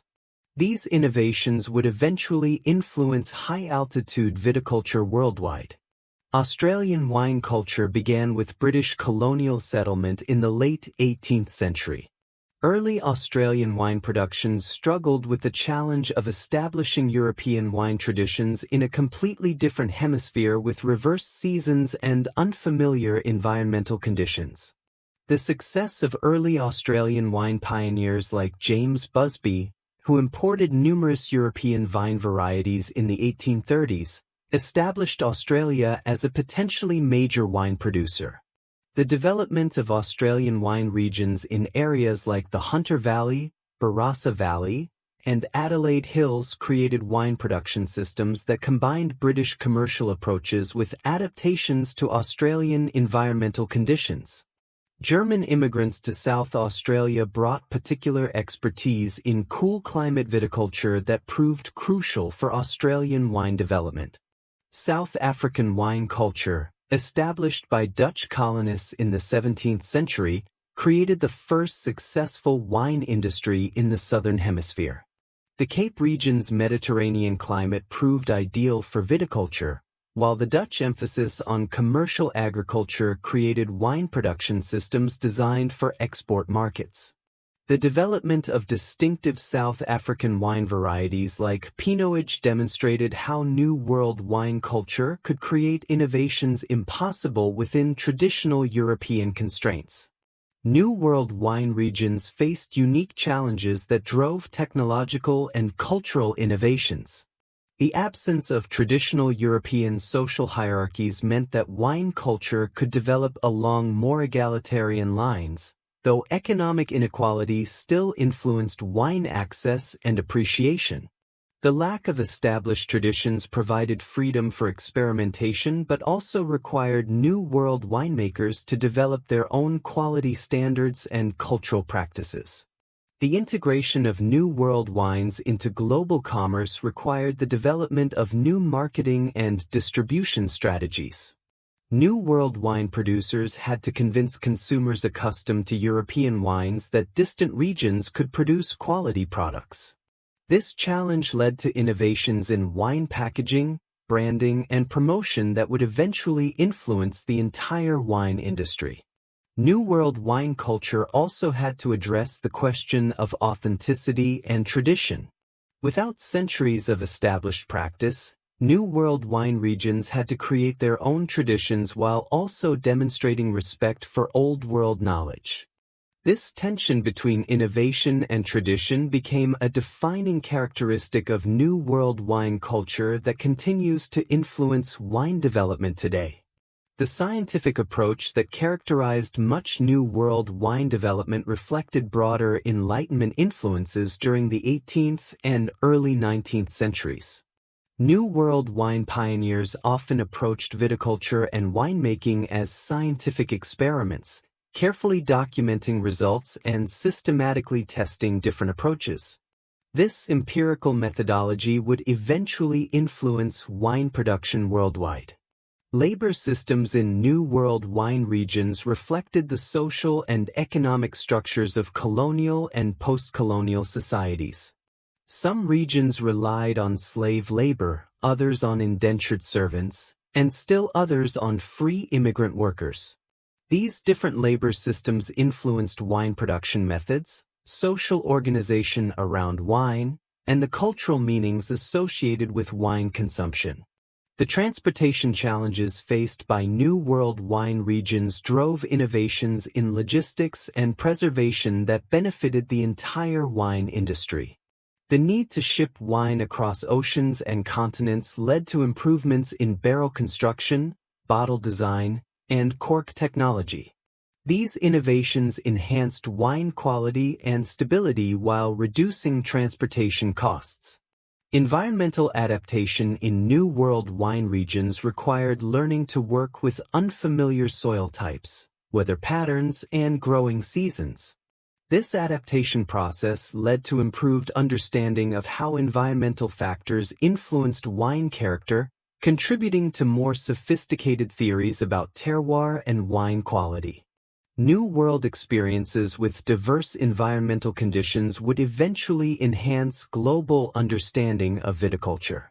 The cultural synthesis that occurred in New World wine regions combined European traditions with indigenous knowledge and immigrant innovations. Native American understanding of local environmental conditions, African agricultural techniques, and Asian horticultural knowledge all contributed to New World wine development. This multicultural synthesis created wine traditions that were uniquely adapted to New World conditions while maintaining connections to global wine culture. The economic models that emerged in New World wine regions often differed significantly from European systems. The absence of feudal land tenure systems and guild restrictions enabled more flexible and entrepreneurial approaches to wine production. New World wine industries developed along more capitalistic lines, with greater emphasis on efficiency, innovation, and market responsiveness. By the end of the Age of Exploration, New World wine regions had established the foundations for wine cultures that would eventually transform the global wine industry. While still dependent on Old World knowledge and markets, these regions had begun developing distinctive approaches to viticulture and winemaking that reflected their unique environmental and cultural conditions. The stage was set for New World wine culture to make increasingly important contributions to global wine development. The period from the late 18th century through the early 20th century witnessed the most dramatic transformation in wine production since its original discovery. The application of scientific methods to viticulture and winemaking revolutionized every aspect of wine culture, from grape growing to fermentation control to quality assessment. This scientific revolution in wine production coincided with broader changes in European and global society, including industrialization, urbanization, and the development of modern transportation and communication systems.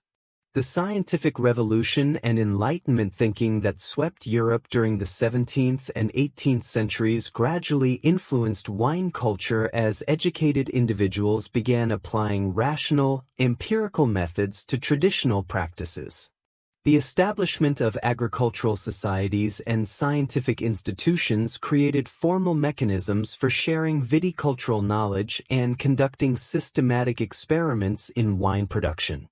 Louis Pasteur's groundbreaking research in the 1860s provided the first scientific understanding of fermentation, fundamentally changing how winemakers approached their craft. Pasteur's identification of yeast as the agent responsible for alcoholic fermentations solved a mystery that had puzzled humanity for millennia. His development of pasteurization, though initially intended for milk and beer, also provided new methods for wine preservation and quality control. Pasteur's work revealed that wine spoilage was caused by undesirable microorganisms rather than spontaneous corruption, leading to improved sanitation practices and fermentation control. His research demonstrated that winemaking success depended on understanding and controlling biological processes, transforming winemaking from an art based on tradition and intuition into a science based on empirical knowledge. The development of chemistry as a modern science had profound implications for wine production. Chemists began analyzing wine composition, identifying the compounds responsible for flavor, aroma, and stability.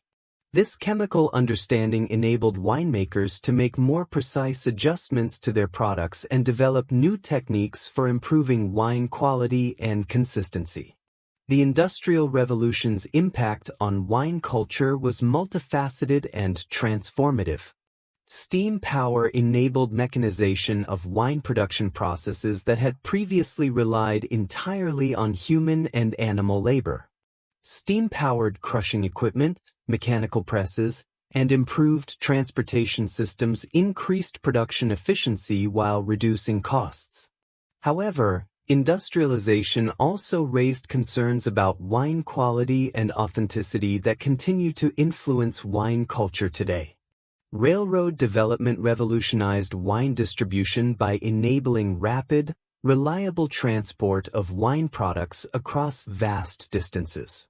The completion of transcontinental railroads in North America and extensive rail networks in Europe created national and international markets for wine that had previously been limited to local or regional distribution.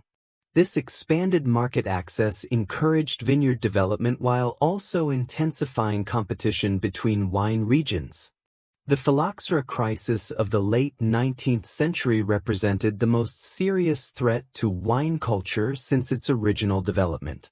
This tiny insect, accidentally introduced from North America to Europe, devastated European vineyards by attacking vine roots. The crisis forced a complete reconceptualization of viticulture and led to innovations in grape breeding, rootstock development, and vineyard management that transformed wine production permanently. The solution to the phylloxera crisis, grafting European wine grape varieties onto resistant American rootstocks, represented a triumph of scientific collaboration and innovation. French, American, and other researchers worked together to identify resistant rootstock varieties and develop grafting techniques that preserved wine quality while providing pest resistance. This international scientific cooperation became a model for addressing subsequent viticultural challenges.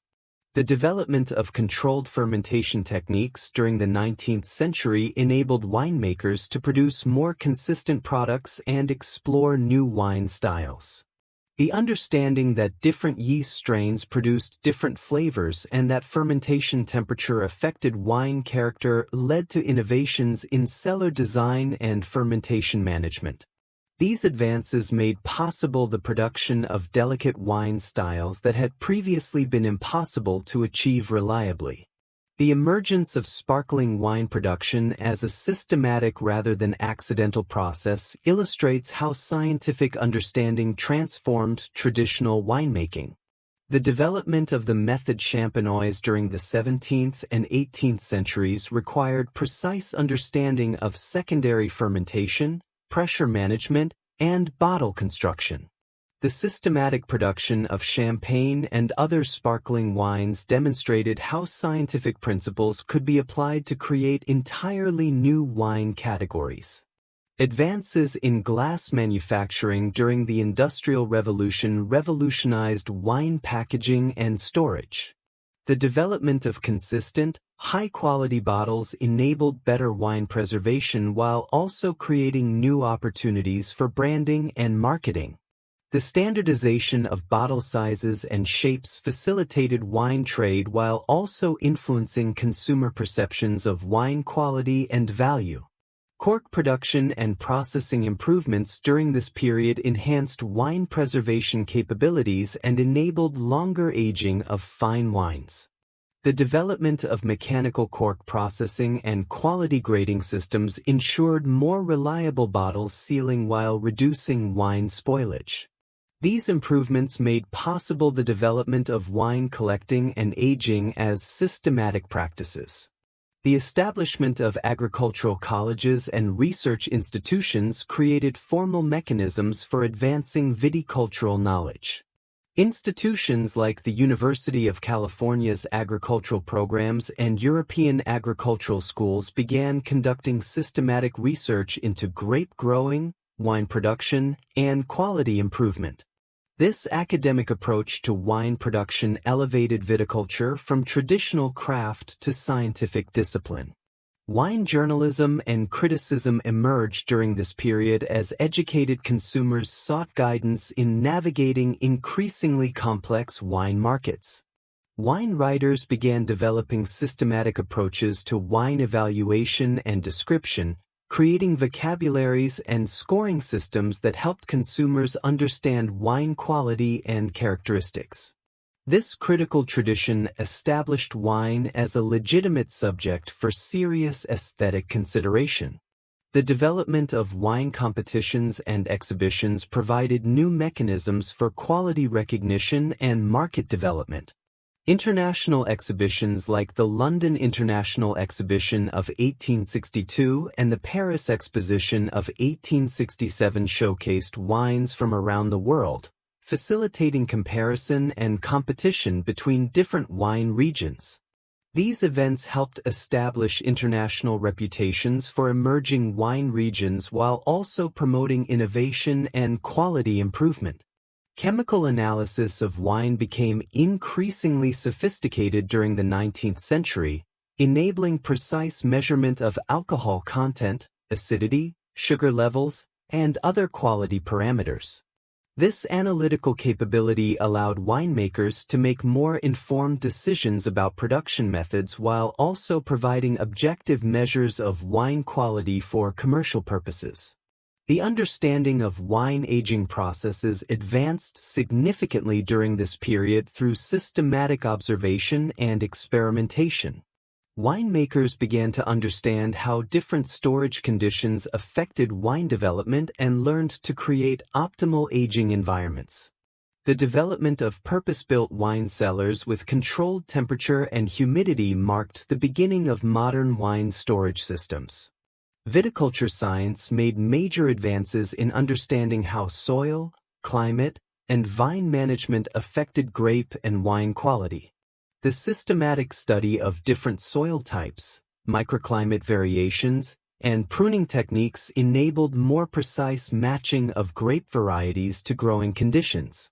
This scientific approach to terroir would eventually revolutionize wine production worldwide. The emergence of commercial wine laboratories provided new services that improved wine quality and consistency. These laboratories offered chemical analysis, quality testing, and problem diagnosis that helped winemakers troubleshoot production issues and improve their products. The availability of scientific testing also enabled the development of quality standards and regulatory systems. Plant breeding and selection became more systematic during this period as scientific understanding of genetics improved. Winemakers began selecting and propagating superior vine clones while also experimenting with crosses between different varieties. This scientific approach to vine improvement would eventually lead to the development of new grape varieties specifically adapted to particular conditions or wine styles. The development of refrigeration technology during the late 19th century enabled better fermentation control and wine preservation. Mechanical refrigeration allowed winemakers to control fermentation temperatures precisely, producing wines with improved clarity, stability, and flavor development. Refrigerated transport also enabled wine to be shipped safely over longer distances and stored for extended periods. By the end of the 19th century, scientific advancement had transformed wine from a traditional craft into a modern industry based on empirical knowledge and technological innovation. While traditional skills and cultural knowledge remained important, the integration of scientific methods had improved wine quality, consistency, and availability while also creating new possibilities for wine style development and regional expression. The 20th and 21st centuries have witnessed the most rapid and comprehensive transformation in wine history, as technological innovation, globalization, and changing consumer preferences have reshaped every aspect of wine culture. The contemporary wine world represents a complex synthesis of ancient traditions and modern innovation, where artisanal production methods coexist with industrial-scale operations, and local wine cultures participate in increasingly global markets. The early 20th century brought both challenges and opportunities to global wine culture. Two world wars disrupted traditional wine regions and trade patterns while also accelerating technological development and cultural change. Prohibition in the United States, 1920 to 1933, devastated American wine culture but also drove innovation in other regions as producers sought to replace lost markets. The economic disruptions of the Great Depression forced wine producers worldwide to become more efficient and market-responsive. Technological advancement accelerated dramatically during the mid-20th century, transforming wine production methods and capabilities. The development of stainless steel fermentation tanks revolutionized winemaking by providing precise temperature control, easy cleaning, and neutral flavor environments. Temperature-controlled fermentation enabled production of delicate wine styles that had previously been impossible to achieve consistently. The introduction of mechanical harvesting equipment during the 1960s and 1970s fundamentally changed vineyard operations in many regions. Mechanical harvesters enabled rapid harvest of large vineyard areas while reducing labor costs and harvest timing constraints. However, the technology also raised quality concerns and debates about authenticity that continue to influence wine culture today. scientific understanding of wine production reached unprecedented sophistication during the late 20th century. The identification and cultivation of specific yeast strains enabled winemakers to achieve precise control over fermentation characteristics and wine flavor development. Understanding of malolactic fermentation, oak aging chemistry, and wine stability allowed producers to create wines with specific target characteristics. The emergence of wine education as a formal discipline created new professional categories and elevated wine service to professional status. The establishment of institutions like the Court of Master Sommeliers and wine degree programs at universities legitimized wine expertise while creating systematic approaches to wine knowledge and evaluation. This educational infrastructure supported the development of sophisticated wine culture among both professionals and consumers. Globalization of wine trade during the late 20th century created unprecedented opportunities for wine producers and consumers. Improved transportation, reduced trade barriers, and international marketing enabled wines from distant regions to compete in global markets. This globalization also facilitated the exchange of knowledge, technology, and personnel between wine regions worldwide. The emergence of New World wine regions as serious competitors to traditional European producers represents one of the most significant developments in contemporary wine culture. Regions like Napa Valley, Australia's wine regions, Chilean valleys, and South African wine areas developed distinctive wine styles that challenged European assumptions about wine quality and regional character. The famous Judgment of Paris tasting in 1976, where California wines outperformed French wines in blind tasting, symbolically marked the emergence of New World wine regions as equal competitors to traditional European producers. This event demonstrated that wine quality was not limited to traditional regions and encouraged investment and innovation in wine regions worldwide. The development of wine tourism during the late 20th century created new economic opportunities for wine regions while also changing how consumers relate to wine culture. Wine country tourism enabled direct connections between producers and consumers, creating experiences that enhanced appreciation for wine's agricultural and cultural origins. This tourism development also encouraged wine regions to invest in hospitality infrastructure and educational programs. Technological innovation in vineyard management transformed grape growing through precision agriculture techniques. GPS-guided tractors, satellite imagery, and sensor networks enabled vineyard managers to optimize irrigation, fertilization, and harvest decisions with unprecedented precision. These technologies increased both efficiency and quality while also providing environmental benefits through reduced chemical inputs. The development of wine appellations and quality classification systems provided legal frameworks that protected regional wine traditions while also facilitating international trade. Systems like France's Appellation d'Origine Contrôlée, AOC, Italy's Denominazione di Origine Controllata, DOC, and similar programs worldwide created standards that balanced tradition preservation with innovation encouragement. Environmental consciousness became increasingly important in contemporary wine culture as producers and consumers became more aware of agriculture's environmental impacts. The development of organic viticulture, biodynamic farming, and sustainable winemaking practices reflected growing concern for environmental stewardship. These environmental approaches also created new marketing categories and consumer preferences. Climate change emerged as a major challenge for contemporary wine culture as rising temperatures and changing weather patterns affected traditional wine regions worldwide. Wine producers have had to adapt to earlier harvest dates, altered rainfall patterns, and increased weather variability. Some regions have benefited from climate change while others have faced serious challenges, leading to shifts in global wine production patterns. The democratization of wine knowledge through digital media and online education has transformed how people learn about and engage with wine culture. Wine blogs, online courses, and social media have made wine education accessible to broader audiences while also creating new forms of wine criticism and evaluation. This digital revolution has accelerated the pace of change in wine culture while also preserving and sharing traditional knowledge.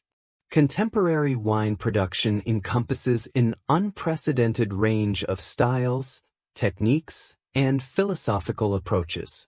Natural wine movements emphasize minimal intervention techniques, while high-tech producers use advanced equipment and analysis to achieve precise control over wine characteristics.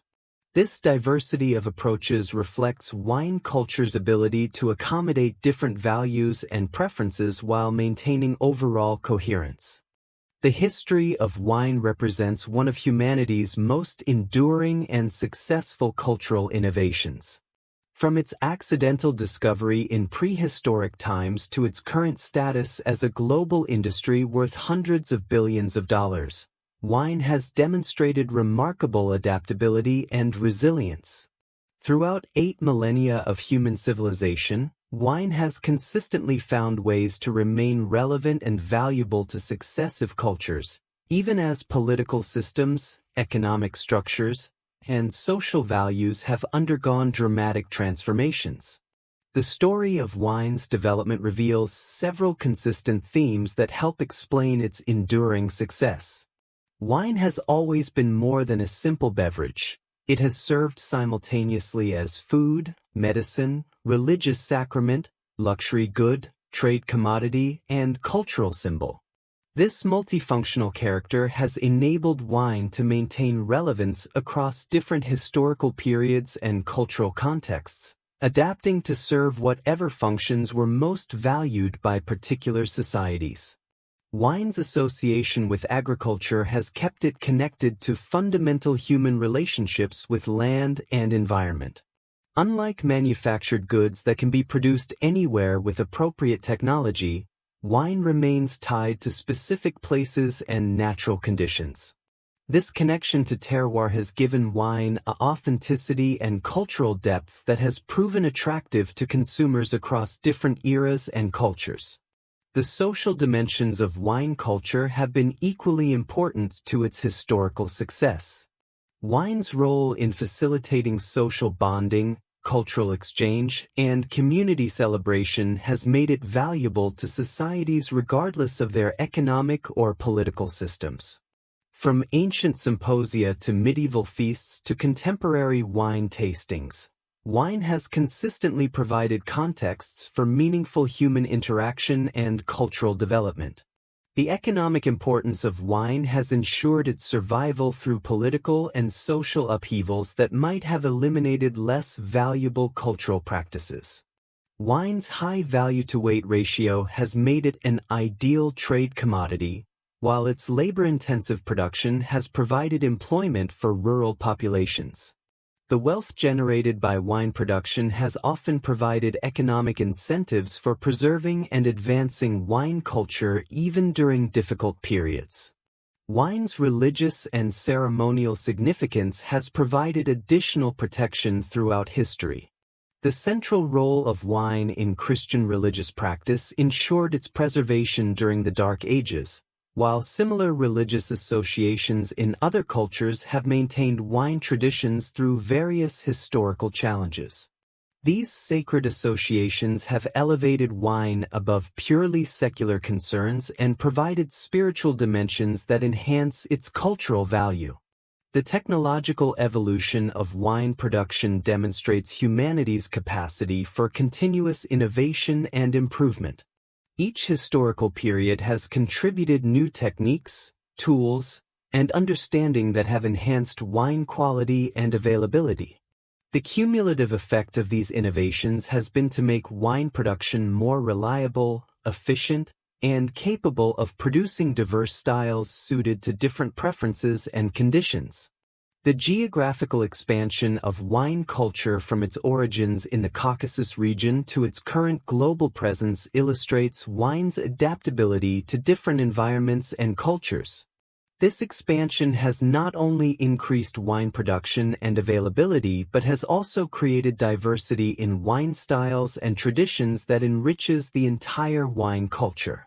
New World wine regions have challenged traditional assumptions while also preserving and advancing ancient knowledge. Contemporary wine culture faces both opportunities and challenges that will shape its future development.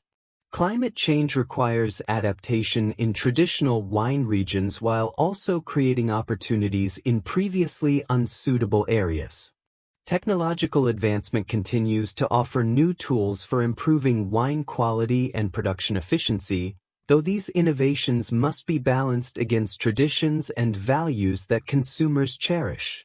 The democratization of wine knowledge through education and digital media has created more informed and demanding consumers while also inspiring new generations of wine producers and enthusiasts.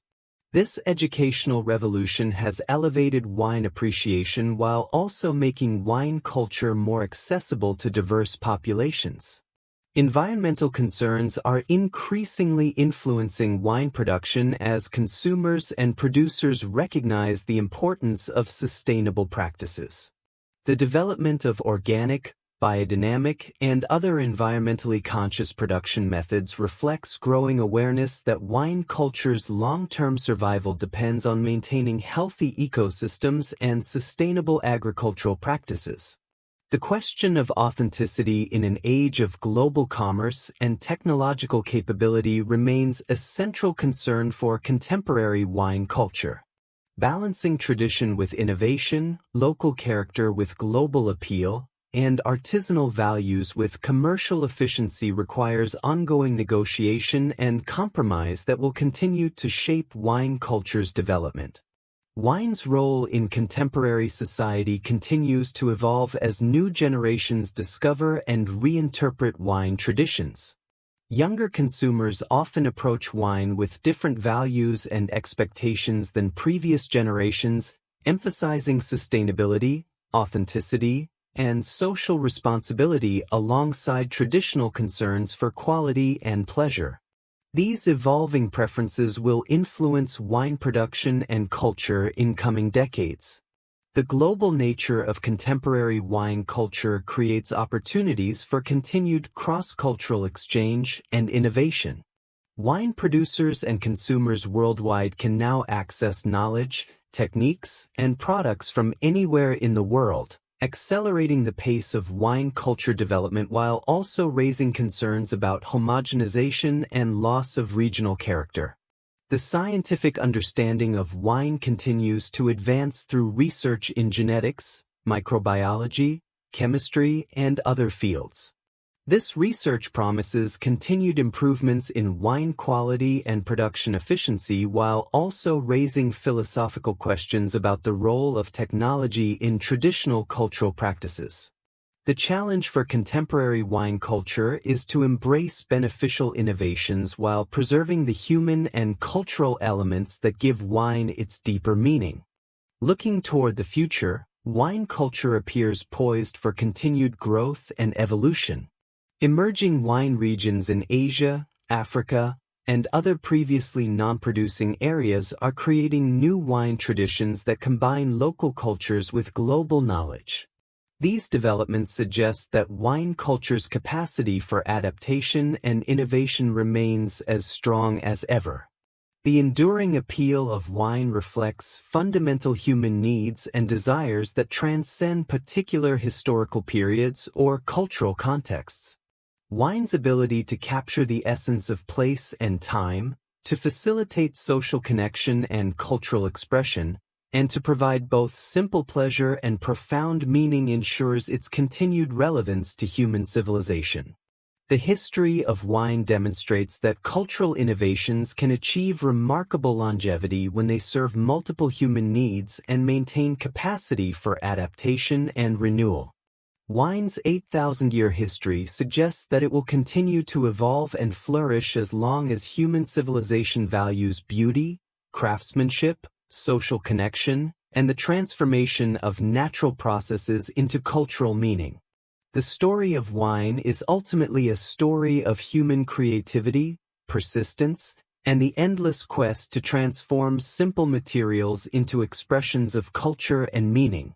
From prehistoric accidents to contemporary innovations, wine culture has consistently demonstrated humanity's capacity to create beauty, meaning, and value through patient work and accumulated wisdom. This creative capacity ensures that wine's story will continue to unfold in ways that honor its rich heritage while embracing new possibilities for cultural expression and human flourishing. Wine's greatest achievement may be its demonstration that cultural practices can transcend their original contexts to become truly universal human traditions. While rooted in specific places and traditions, wine culture has proven capable of adaptation to virtually any environment or culture while maintaining its essential character and appeal. This universality, combined with infinite capacity for local variation and innovation, suggests that wine culture will remain a vibrant and important part of human civilization for millennia to come. The legacy of wine's 8,000-year development is not merely a collection of techniques, traditions, and cultural practices, but rather a demonstration of humanity's capacity to create meaning and beauty through sustained engagement with natural processes. Wine culture represents one of our species' most successful attempts to transform necessity into art, survival into celebration, and simple agricultural products into vehicles for cultural expression and human connection. As we look toward wine's future, we can be confident that it will continue to evolve and adapt while maintaining the essential qualities that have made it valuable to human civilization throughout its long history. The story of wine is far from complete. Each vintage, each new region, each innovation in production or appreciation adds new chapters to humanity's longest-running cultural experiment. Wine's history teaches us that the most enduring human achievements are those that serve multiple purposes, adapt to changing conditions, and continue to find new ways to enhance human life and culture. In conclusion, the birth and evolution of wine represents one of humanity's most remarkable cultural achievements, a testament to our species' capacity for innovation, adaptation, and the creation of meaning and beauty from the simplest materials. Wine's story is our story, told through the lens of humanity's relationship with agriculture, technology, trade, religion, and the eternal human quest to transform the ordinary into the extraordinary. As long as humans value craftsmanship, tradition, innovation, and the celebration of life's pleasures, wine culture will continue to flourish and evolve, adding new chapters to humanity's most enduring and beloved cultural tradition.